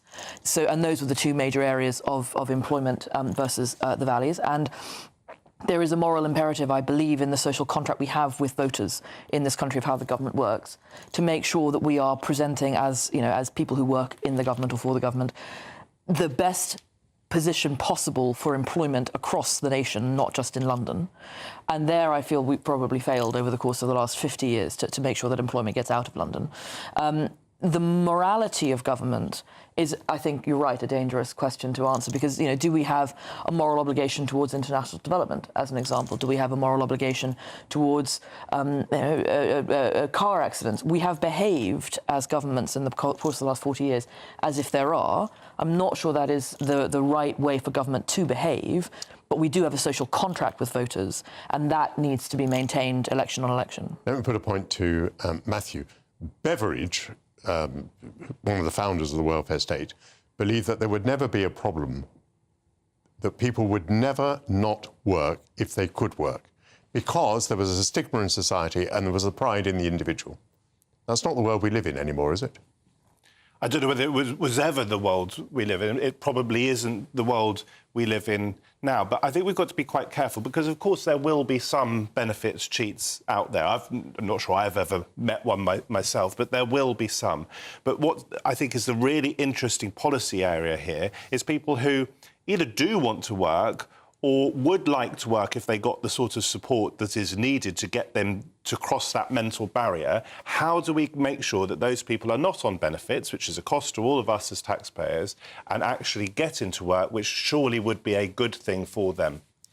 Aubrey, without even talking about benefit cheats, if you make it very, very easy for people to take money from the state, whether supplanting their work or adding to what they receive from work, I mean, the temptation is simply to take it. You say, this is my entitlement, other people are doing it, I'll do it too. That's human nature. That's it. I mean, it's the sort of culture that you create, and that, I think, is one of the biggest challenges, sort of staring the government down the barrel of the next 4 or 5 years, is how do you make policy decisions now, which are not just kind of pulling levers in terms of taking money away from people or freezing things or reducing things overall. How do you create a culture and a society which is more optimistic and sort of fulfills the values that you want to hear about? Where Streeting there was just talking about, the value of work. So I think we'll hear a lot more of that over the course of this week. But again, the fact that Liz Kendall this weekend, the Work and Pension Secretary, is apparently having to backtrack, I think it does raise questions about how much you can argue this is a moral case. If it's moral, you should be doing it. So, they're clearly sort of facing some stickiness from their backbenchers as well. I think if we talk about morality, it's important to talk about the morality of the individual as well, though. And I think too often in this conversation we talk about the morality of the government. Is it moral to have more than 2 children if you cannot afford it? That's too big a subject to raise at this moment. We are out of time. I want to thank you for your very distinguished contributions, panel. Laura McEvitt, Aubrey Allegretti and Matthew Stadlen. Have you sprung into action yet with our spring giveaway? It's your chance to win a fabulous designer handbag, 2 highly sought-after designer watches and an incredible £17,777 in tax-free cash to spend on anything you like. It's an amazing prize package and it could be yours. Here are the details. Spring has sprung with a great British giveaway, and we're giving you the chance to splash out this season with an incredible £17,777 in tax-free cash. Jet off on your dream holiday, treat yourself to something special, or just save it for a rainy day. You'll also receive 2 brand new designer watches and a Mulberry handbag, so you can really look the part this spring. For another chance to win the lot, text cash to 63232. One entry costs £2 plus 1 standard network rate message, or text bonus to 63232. 5 entries cost £5 plus 1 standard network rate message. Go to gbnews.com/win. Entries start from just £2. Call 0903 681 3232. Calls cost £2 plus your network access charge, or post your name and number to GB12 PO Box 8690 Derby DE1 9TT. UK only. Entrants must be 18 or over. Lines close at 6 p.m. on the 4th of April. Please check the closing time if listening or watching on demand. Good luck. Coming up, Charles Darwin pondered whether, alongside natural selection, there was sexual selection. Was the idea that females were choosing with which male to mate too outrageous for Victorian scientists to entertain? Matt Ridley will be here to discuss the mating habits of the black grouse. This is Sunday with Michael Portillo, only on GB News.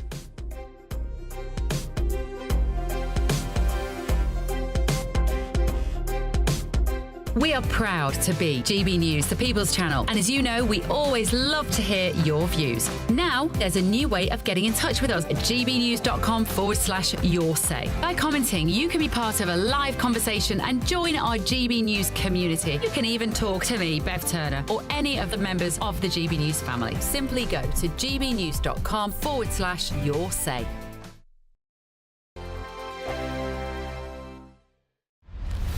Farage, Monday to Thursday from 7 p.m.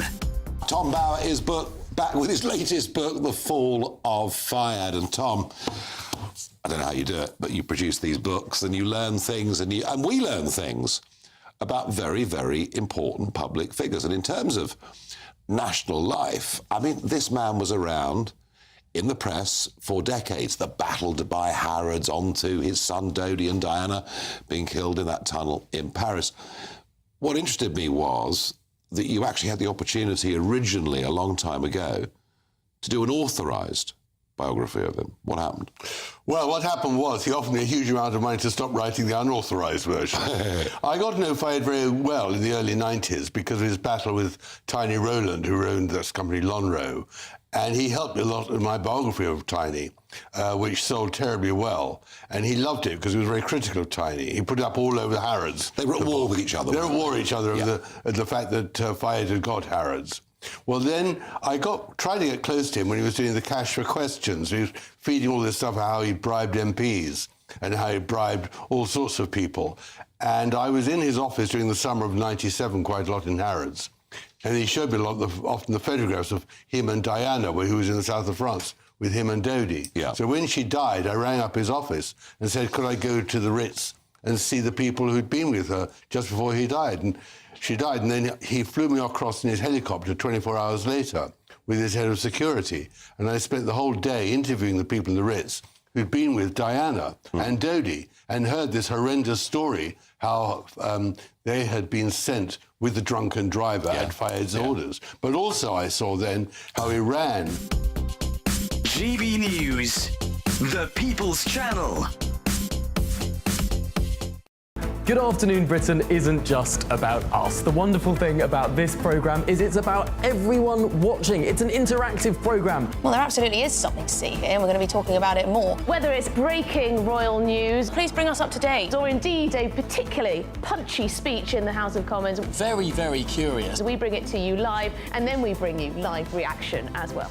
That's Good Afternoon Britain, weekdays from midday. Only on GB News, the People's Channel, Britain's news channel.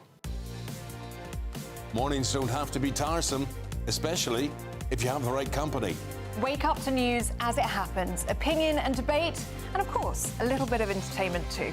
Because when the kettle's on, we're on. That's Breakfast on GB News, a show worth waking up for. Every morning from 6 a.m. Only on the People's Channel, Britain's news channel. We'll spread the news, you spread the word.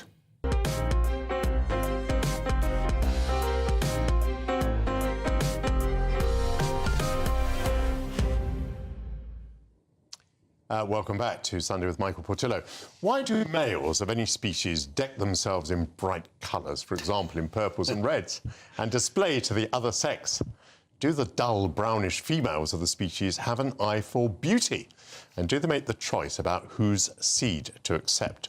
Charles Darwin wrote about natural selection, but also sexual selection, where sexual rewards passed to the most handsome.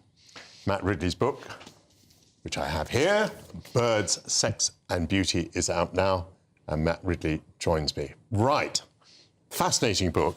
Let's begin. What is the difference between natural selection and sexual selection? Well, to put it in its simplest terms, natural selection is survival of the fittest. Sexual selection is seduction by the hottest. And it's quite different, actually. And Darwin insisted from the start that it's quite different. And most of his colleagues, including Wallace, his great ally, didn't agree. They said, oh, it's just another version of natural selection. But I think he was right, because quite often, if you've got a flamboyant tail like a peacock, you're less likely to survive, but more likely to seduce a female. And so sexual selection is kind of the fun version of evolution. It's the one that produces creative, colourful and eccentric outcomes, and probably rather more original ones as well. It can go off in unexpected directions. Tell me about the black grouse and what its mating procedure illustrates particularly. Well, I'm fascinated by this species because, unlike pretty well every species in the UK, and only very few in the world do this, the males gather together in one spot every morning before dawn for about 8 months.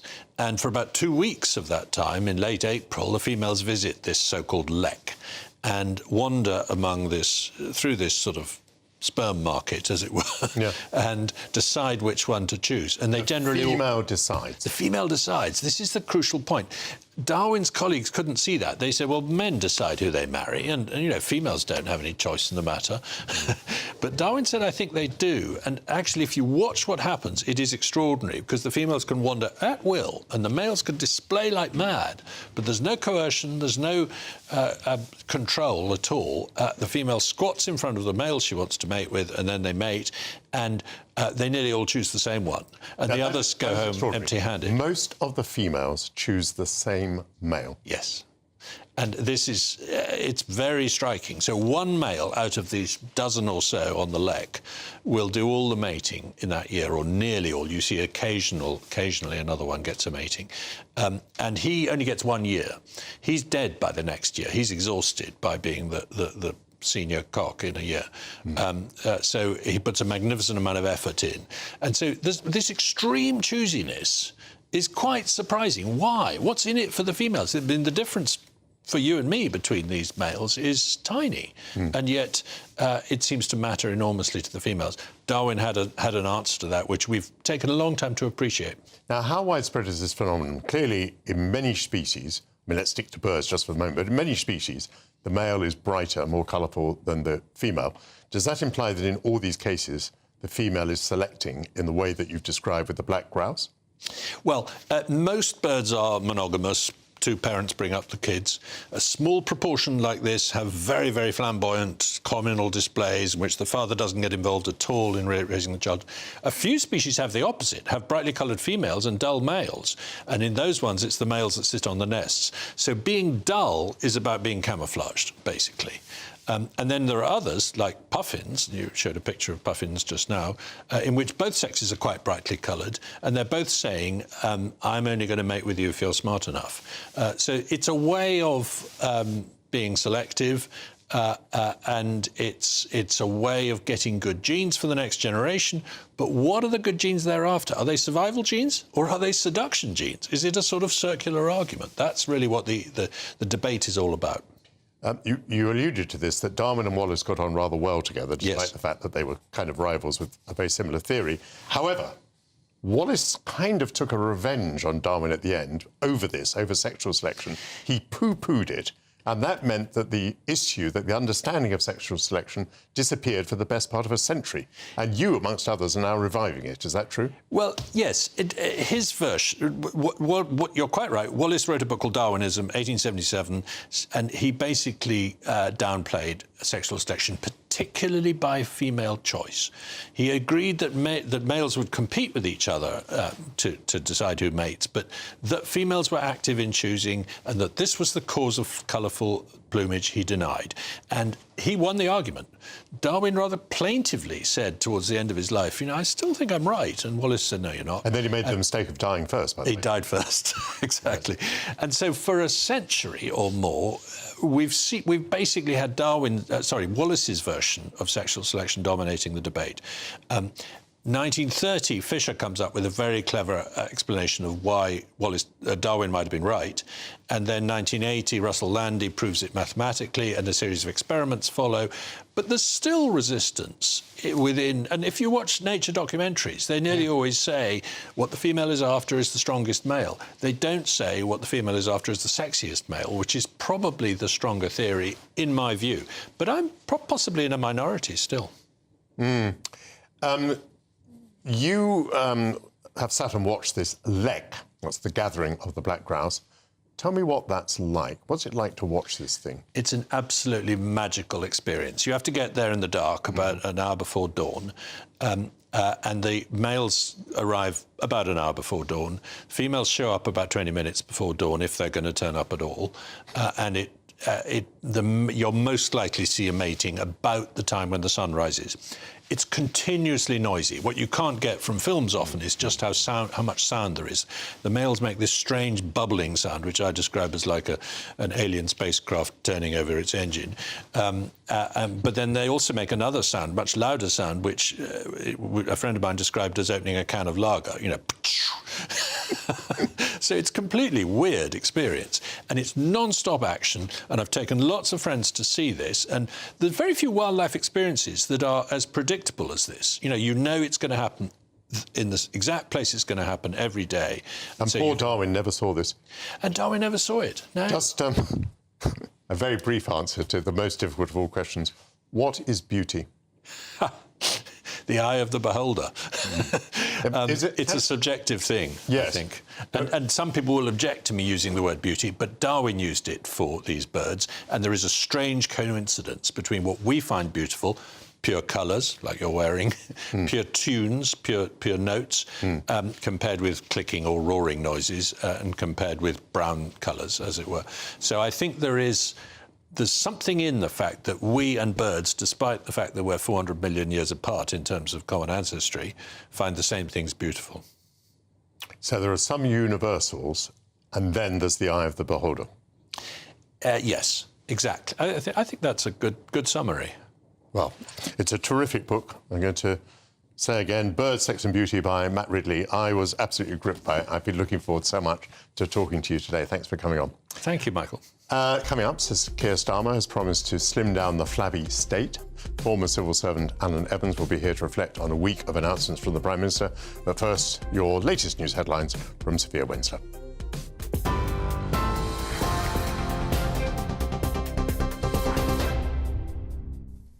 Michael, thank you. Your headlines at 12:30.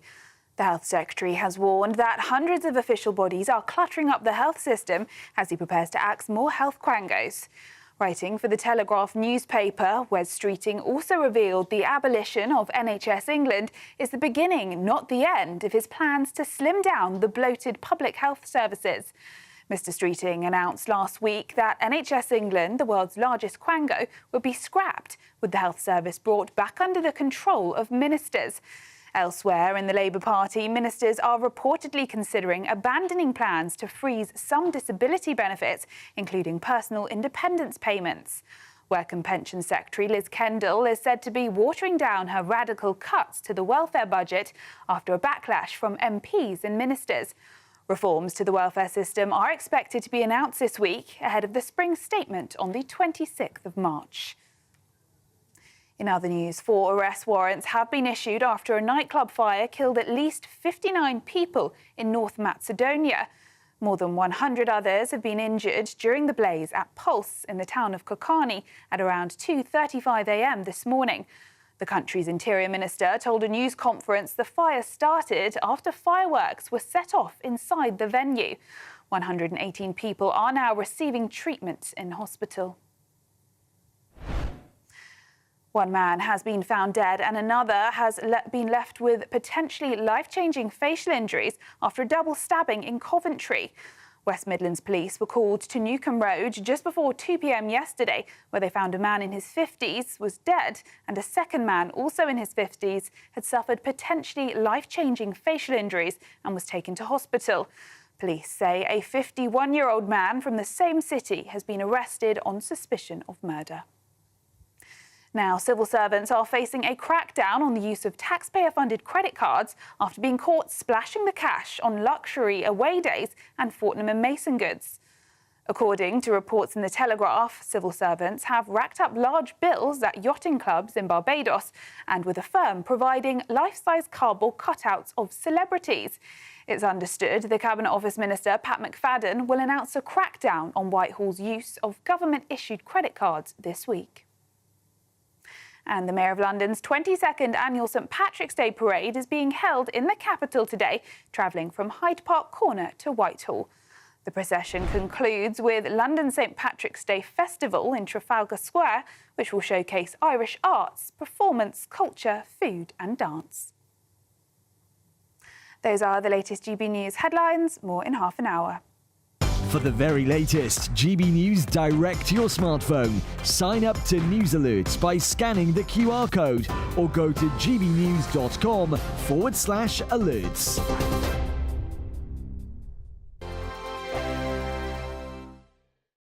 It's Patrick Christie's Tonight, and here we do things differently. It's explaining the absolute madness of this, doesn't it? It's explosive. I mean, this is very good. It's lively. 850. Your government sat there, Sean, and it did nothing. It's controversial. And the Middle East has been in turmoil since before I was born. It's everything you need to kickstart your evening. Everyone's had their Weetabix tonight. I love to see it. That's Patrick Christie's Tonight, weeknights from 9 p.m.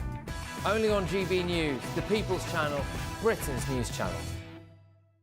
Hello everyone, Patrick Christie's here with an exclusive opportunity just for you, our incredible GB News viewers. We're giving you the opportunity to win a VIP studio tour right here at GB News HQ. Plus, you'll also get to meet yours truly. It's easy to enter, just head to gbnews.com/community competition and follow the easy steps. Don't miss out, enter now, and I'll see you soon at GB News. Full T's and C's apply. This is GB News, Britain's news channel. Tom Pickup, host of the Really 007 podcast. Hello, Tom. Thank you very much for joining. I've just been singing Live and Let Die to myself for some random reason. So what's going on here, then? Is Bond going to be changed forever? I mean, Barbara Broccoli was pretty hands-on and tough with what happened to that. Yeah, you've got to think that this goes back to 1962 when it all started with Sean Connery and Dr. No. Her father, Cubby Broccoli, got the film rights and began the franchise and the movie character we all know as James Bond. So it's a big change. It was always going to come to an end eventually. Barbara took over pretty much when her father died, before GoldenEye, when Pierce Brosnan was the new Bond. But she's really had all the control with her half-brother, Michael G. Wilson, who's the other producer on Eon, since then, since 95, really. And they didn't cast Pierce Brosnan themselves. That was Cubby's casting. Their real casting was Daniel Craig. And I think now that that chapter has come to an end, and whether you liked it or not, it had a very definite ending, maybe that's been part of the reason where they think they'd rather spend their time in retirement doing something else. It's time to pass it on. And they've got a ready-made partner already in Amazon. Is it going to get a little bit woke, though, Tom? I've no idea, but all I know is that Jeff Bezos obviously is head of Amazon. He's already put a tweet up or on X saying, "Who do you want as the new James Bond?" Oh, okay. So he's already including the fans, which I suppose is a good thing. Whether or not we'll have a say, we don't know. But I think what it'll be is what people want, what people on the outside see as James Bond, not necessarily super fans like me. The People's Channel.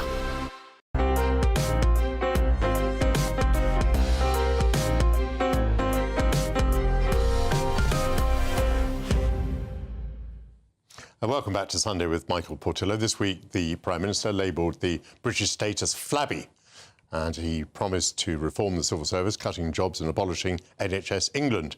The pledge of major reforms to Whitehall comes as Sir Keir Starmer said that the state is at the weakest it's ever been. The slender former civil servant Alan Evans joins me now. Hello, Alan. Welcome back to the programme. Thank you very much. Well, now, what do you think of the prospect of slimming down the size of the civil service? I think it was at about 380,000 pre-Brexit and pre-COVID, gone up by about 120,000 to 500,000. It's gone up an awful lot. I mean, can the government sort of simply roll it back to where it was pre-pandemic? I don't think they roll it back to the level, but you're right, it's gone up remarkably, over 30% in 8 years. And as you said, the COVID pandemic accounts for some of that, and that should presumably be capable of being rolled back. I have to say, in terms of Brexit, Brexiteers may not like this, the government is doing extra things on trade and on animal health, for example, so that will be tougher. But if ministers are determined and if ministers stick to their guns, the civil service will shrink, and good ministers actually can deliver those things. So it's going to be tough. The challenge, I think, will be to actually focus on ensuring delivery whilst still cutting out organisations like NHS England, because this was announced with very little pre-planning.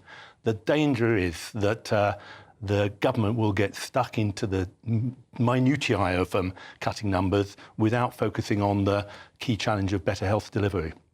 I was very struck by Sir Keir Starmer not only saying that there were too many civil servants, but saying that the British state is in a worse state than it's ever been. And people might think that a paradox, but to me it makes a lot of sense. I felt this particularly in the Ministry of Defence. I had so many civil servants. I thought many of them justified their existence by countermanding previous decisions or interfering in things that weren't their business, so that actually the more people we had, the worse we governed. Do you recognise that phenomenon? Well, up to a point I do, and you'll actually remember from your Treasury days, the Treasury back in the mid-90s cut out many tiers of middle management and actually were a more efficient organisation as a result afterwards. But I do think it's not just good enough to blame it on the civil service. Ministers have a role in this as well. And when you were a minister, Michael, you weren't a shrinking violet if civil servants told you they couldn't do something. Ministers need to be decisive, say what they want, set out the policies they want to achieve that, and act courteously towards civil service servants. But they really must see it through if they want to stop things being done. And the only way to do that is by a ruthless process of prioritisation. We need to do these things and we're not going to do those other things. And look, I wish the Prime Minister and Wes Streeting well in doing that, but it's not easy stuff. It's difficult, and they will do well to deliver that and keep delivery going. Interestingly, the Prime Minister also said he's very interested in the benefits of technology and AI. And I think in the longer term, not in the short term, that may actually help the process. Talk about ministers getting their way. What do you think about ministers requiring civil servants to come into work, actually come into offices? I mean, your day and my day, they went in 5 days a week. You all went in 5 days a week. But now, I mean, it seems that civil servants threaten to strike if they're obliged to come in maybe even 3 days a week. I mean, there's an example. Can the government even achieve that, getting people back into offices? Well, I do think it's not unreasonable to say to civil servants you're expected to be in the office 3 days a week, because whilst there are... Not 5? It depends what the jobs are, but I mean, at least 3, shall we say. But, you know, there are clearly some benefits of working from home, but equally there are benefits of working from work in terms of teamwork and being seen by ministers, in working with your colleagues. And whilst it might be OK to work from home if you've got a nice office at home, there are a lot of younger civil servants who, probably working from home during the pandemic in a bedsit, don't actually enjoy that. So working from work can be very advantageous, and I don't think it's unreasonable to ask people to be in at least 3 days a week in the office. When the minister was pressed the other day, Mr. Kyle, on what he was going to do, one of the things he said was he was going to recruit more highly paid civil servants. I think he mentioned 20,000. And the idea of this was that they would replace some of the consultants who are used. Consultants coming from firms like EY. They come from the big old accountancy firms. What do you think of this? I mean, for the government's first move in trying to reduce the civil service to recruit more highly paid civil servants seems to me, well, counterintuitive, to put it mildly. Well, look, there are 2 points there at least. Well, there's probably a lot of points there, but one is I'm never convinced that getting more consultants in is a solution to the problem. If it's in a very technical area, why bring consultants in? I'm not opposed to actually paying some good civil servants more money. I was listening to Gus O'Donnell, Lord O'Donnell, earlier this week. He said it's ironic somehow that we underpay some good civil servants during their working career. We then pay them very high pensions throughout the rest of their life when they're not working. And he argued that there was something to do with looking at the balance of payment of whilst people work compared with their pensions. Now, that seemed quite a strong argument for me to look at that. I'm not, to pick up the specific point, which I didn't read about Kyle, I'm not quite sure whether recruiting 20,000 more civil servants is a good thing when we're trying to actually cut the overall number. But without a doubt, if one had fewer but better civil servants, the system as a whole might well work better. You know me to be, or at least to have been, pretty pro-civil servant. That because you and I work together to reveal this to the public. But do you know, I've reached a point of scepticism where if a government tells me that it's going to reduce the size of the civil service, I'm just not inclined to believe it. Am I too sceptical? I know that's your view. Perhaps you are justifiably sceptical, but I come back to the point that if the Prime Minister and Wes Streeting and other ministers are serious about this, they should set out a clear strategy for doing it in delivery, in whatever terms you want to call it, of saying by the end of this Parliament, we want the civil service to be 100,000 smaller. I, the Prime Minister, are going to hold ministers to account for delivering that. Right. So I think you and I can agree upon that point. So perhaps you and I would take the government more seriously if that sort of statement were now to be made. This is the target we're going for. This is the period over which it is to be delivered, and these ministers will be held responsible for delivering it. I don't have any difficulty with that at all. And the only thing I'd add is that NHS England may well be an exception to the rule. There are not masses of large bureaucracies out there waiting to be cut, and indeed actually getting rid of NHS England may cost quite a lot of money in terms of redundancy payments and taking more staff into the Department of Health. But if you look, and you'll know this from your time as a minister, if you look at the civil service, there are some very worthy and important quangos like, you know, I don't know, the Royal Mint, the Nuclear Installations Inspectorate, the National Blood Service. You know, you can't take them into Whitehall and say civil servants will be in charge of nuclear power regulation, or it just will not work. So one has to take this with a sense of what is feasible and what can be achieved. Thank you very much, Alan Evans. Coming up, to get celebrations underway for St Patrick's Day tomorrow, I'll be learning more about the difference between Irish whiskey and Scotch. But first, if you're in search of some winter sun, here is the forecast for some of the top European holiday destinations. Be nice to escape the grey. Clear skies, here we come. As clear as our travel insurance. All Clear Travel Insurance sponsors GB News Travel Destinations Forecast. Hello there, welcome to your latest winter sun forecast. Well, after the recent warmth across the Eastern Med, it is cooling down here, but still plenty of fine weather for parts of Turkey, Cyprus and the Greek islands. A little bit more unsettled for the rest of Greece and Italy, but especially so for Iberia, some very heavy rain coming here during the first part of the week. But after some recent unsettled weather for the Canaries, it is warming up here. Plenty of fine weather to come with highs in Tenerife, 23 degrees. All Clear Travel Insurance sponsors GB News Travel Destinations Forecast. Hello, here's your latest weather update from the Met Office for GB News. We've got plenty of fine weather in store across the UK today. Quite a bit of cloud around though, and temperatures still disappointing for the time of year. High pressure is generally in charge of the UK at the moment, giving us fairly quiet conditions. But we've got this weak weather front pushing down from the north. That's bringing a band of cloud and some patchy rain to central parts of the UK as we head into the afternoon. So parts of northern England, North Wales and the North Midlands could see some patchy rain on and off through the course of the afternoon. The best of the sunshine generally for southernmost counties of England. Some sunshine too towards the northwest behind that weather front, but also 1 or 2 showers here as we go through the day. Temperatures still pretty disappointing for the time of year, peaking at 10 or 11 Celsius. 11 in London, for example, is 52 in Fahrenheit.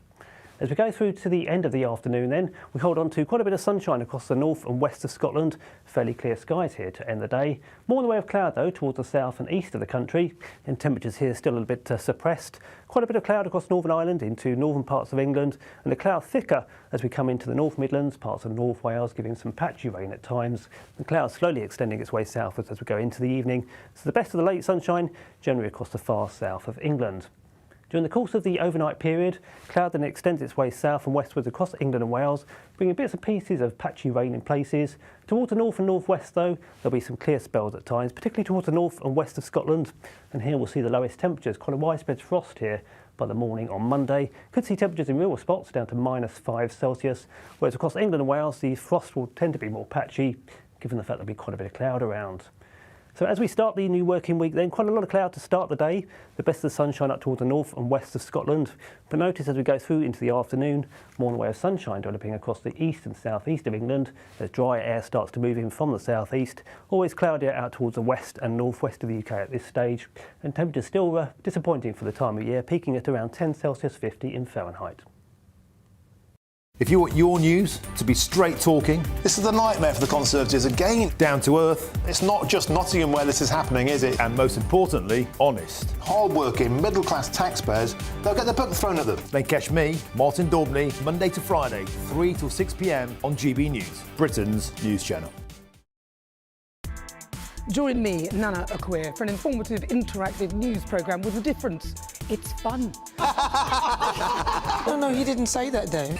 I'm so surprised. I think there's an element of truth to that. Join me from 3 p.m. every weekend, only on GB News, Britain's news channel.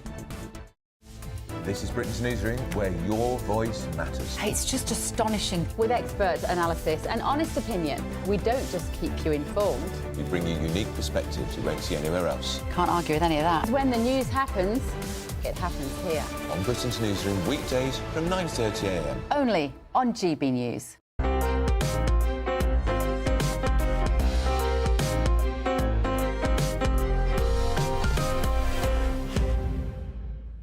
Welcome back to Sunday with Michael Portillo. God and Mary be with you, as some Irish people say.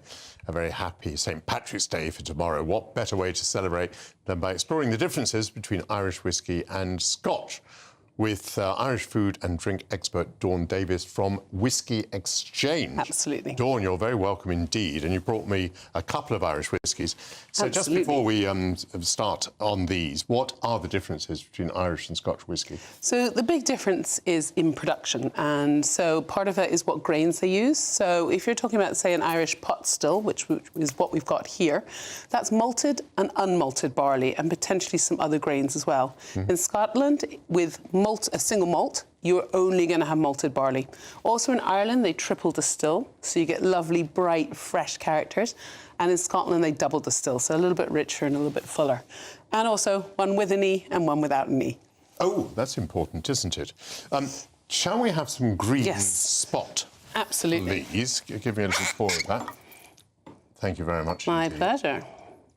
And this is what you spend your life doing, isn't it? It is indeed. A very jolly life you have.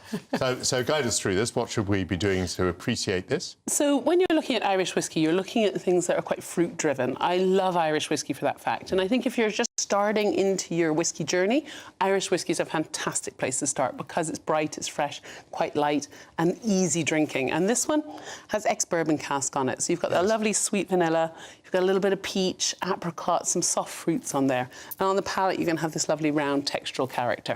Here we go.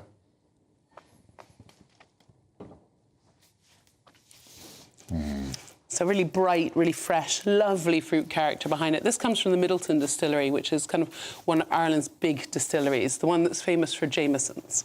People will have noticed that I've been speechless. That's it. It's a delicious whiskey. It's a lovely, warm, generous whiskey that's is continuing to develop. I'm feeling that nice warmth now approaching my throat. So very, very nice. Now, what's the difference between the two that you have brought along? So, actually, Green Spot's very old classic distillery, Middleton, and then Boan is actually a very new distillery and been in the family for generations, but they've been what they call as bonders, so they've been buying whiskey and aging it. Now they're distilling their own. This actually has some oat and some other grains in it, as well as the malted and unmalted barley. And this one's been aged in ex-Madeira casks, so you get that lovely little bit of dried fruit character there. And the other grains give you a little bit of creaminess, a little bit of spice. Why has it come out a lighter colour, a less reddish colour? So this is actually a younger whiskey. Green Spot will be about 6 to 7 years. This is quite a young whiskey. It's about 4 years. So you haven't had as much time in cask, and that time in cask is just going to give you those colours that are going to come through. Oh, gosh. So very different. I thought the first one was lovely, but this one is, well, I'm imagining it's more expensive, is it? This one is about £50 and this one's about 70. So yes. And I mean, those are quite big numbers, actually.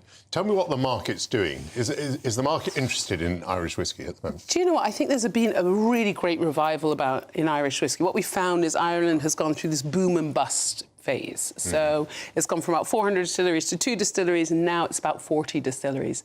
I think there's a real interest in Irish whiskey now, and I think that's stemming from the fact Scotch whiskey is maybe getting a little bit expensive. And, you know, people are looking for something different. Could Irish whiskey be cheaper, as it were, at a quality match? Yes, absolutely. I mean, I think you're getting a lot in Irish whiskey, especially from some of the big boys. I mean, Bushmill's another great distillery. So they're really, and as I said, they're really good whiskies to get you into the whiskey category. And I think the whiskey category is growing at the moment. People are getting more interested in it. And Irish is a really great place to start. And this is a great way to celebrate St. Patrick's Day. Absolutely. And your job is a great job to have. Best job in the world. Thank you. Thank you very much indeed, Dawn Davis. And as we approach the equinox, amazingly, one dawn follows another, because here from 1 o'clock will be Dawn Neeson presenting the weekend. So do please stay tuned for that. I very much want to thank all of my guests who've come on the programme today. I'm so grateful to them for coming in and being so fascinating. What an honour it's been for me to spend my time with them in such enlightening conversation. I'll be back at the same time next week. I hope to have the pleasure of your company then, and in between, have a very happy St. Patrick's Day. Do you like that, though? I did.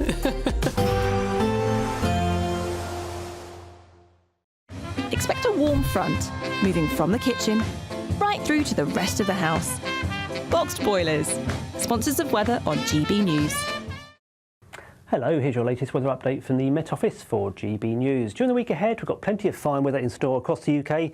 Temperatures warming up too, but it's set to turn more unsettled on Friday. High pressure is generally in charge of the weather at the moment, giving a lot of fine weather. But this week, weather front is pushing its way south and westwards across England and Wales, bringing some cloud and some patchy rain. And that's certainly the case as we go into the evening and through the overnight period. Increasing cloud from the northwest, so much of England and Wales seeing quite a cloudy night with spits and spots of rain to contend with. Whereas towards the north and northwest, a few clearer spells, particularly towards the north and west of Scotland. Here we'll see the coldest temperatures as a result of those clear skies. Could get down to -5 in 1 or 2 rural spots here, whereas across the more southern parts of the UK, given the cloud and the patchy rain, the frost will tend to be much more patchy. So we start Monday then with plenty of sunshine towards the north and west of Scotland. Here almost wall-to-wall sunshine to start the new working week. Whereas towards the south and east of the country, it's cloudier but mostly dry here. Quite cloudy too, with the odd shower across parts of Northern Ireland, and thicker cloud as we head into parts of England and Wales. Still giving one or two spits and spots of rain, particularly at this stage towards the south and southwest of England. But with the cloud around, it's a mostly frost-free start to Monday. As we go through the rest of the day, the sunshine towards the northwest will turn increasingly more hazy as the cloud starts to increase as we go through the day. So many southern and western spots will see quite a cloudy day on Monday. A lot of dry weather, just one or two showers, particularly towards the southwest. But notice out across eastern and southeast of England, skies will tend to clear as drier air starts to come in from the near continent. So plenty of sunshine here into the afternoon. But temperatures still struggling for the time of year, peaking at 9 or 10 Celsius, 10 in the southeast there is 50 in Fahrenheit. As we go into the evening and during the overnight period, the skies will tend to clear more readily, so we're set to see quite a cold night on Monday night, a widespread frost. Could see temperatures by Tuesday morning down to -7, -8 across parts of Scotland. That will have also plenty of sunshine on Tuesday, almost wall-to-wall sunshine for many, and notice those temperatures increasing as we go through the week too. We'll see a cold snap, which will quickly develop into a warm front. Boxed Boiler Repairs, sponsors of weather on GB News.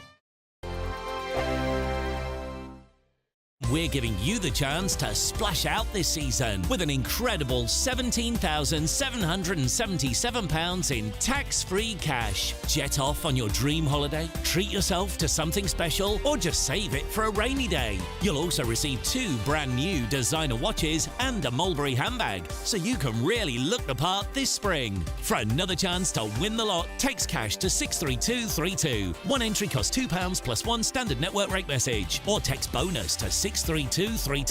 5 entries cost £5 plus 1 standard network rate message. Go to gbnews.com/win. Entries start from just £2. Call 0903 681 3232. Calls cost £2 plus your network access charge, or post your name and number to GB12 PO Box 8690 Derby DE1 9TT. UK only. Entrance must be 18 or over. Lines close at 6 p.m. on the 4th of April. Please check the closing time if listening or watching on demand. Good luck.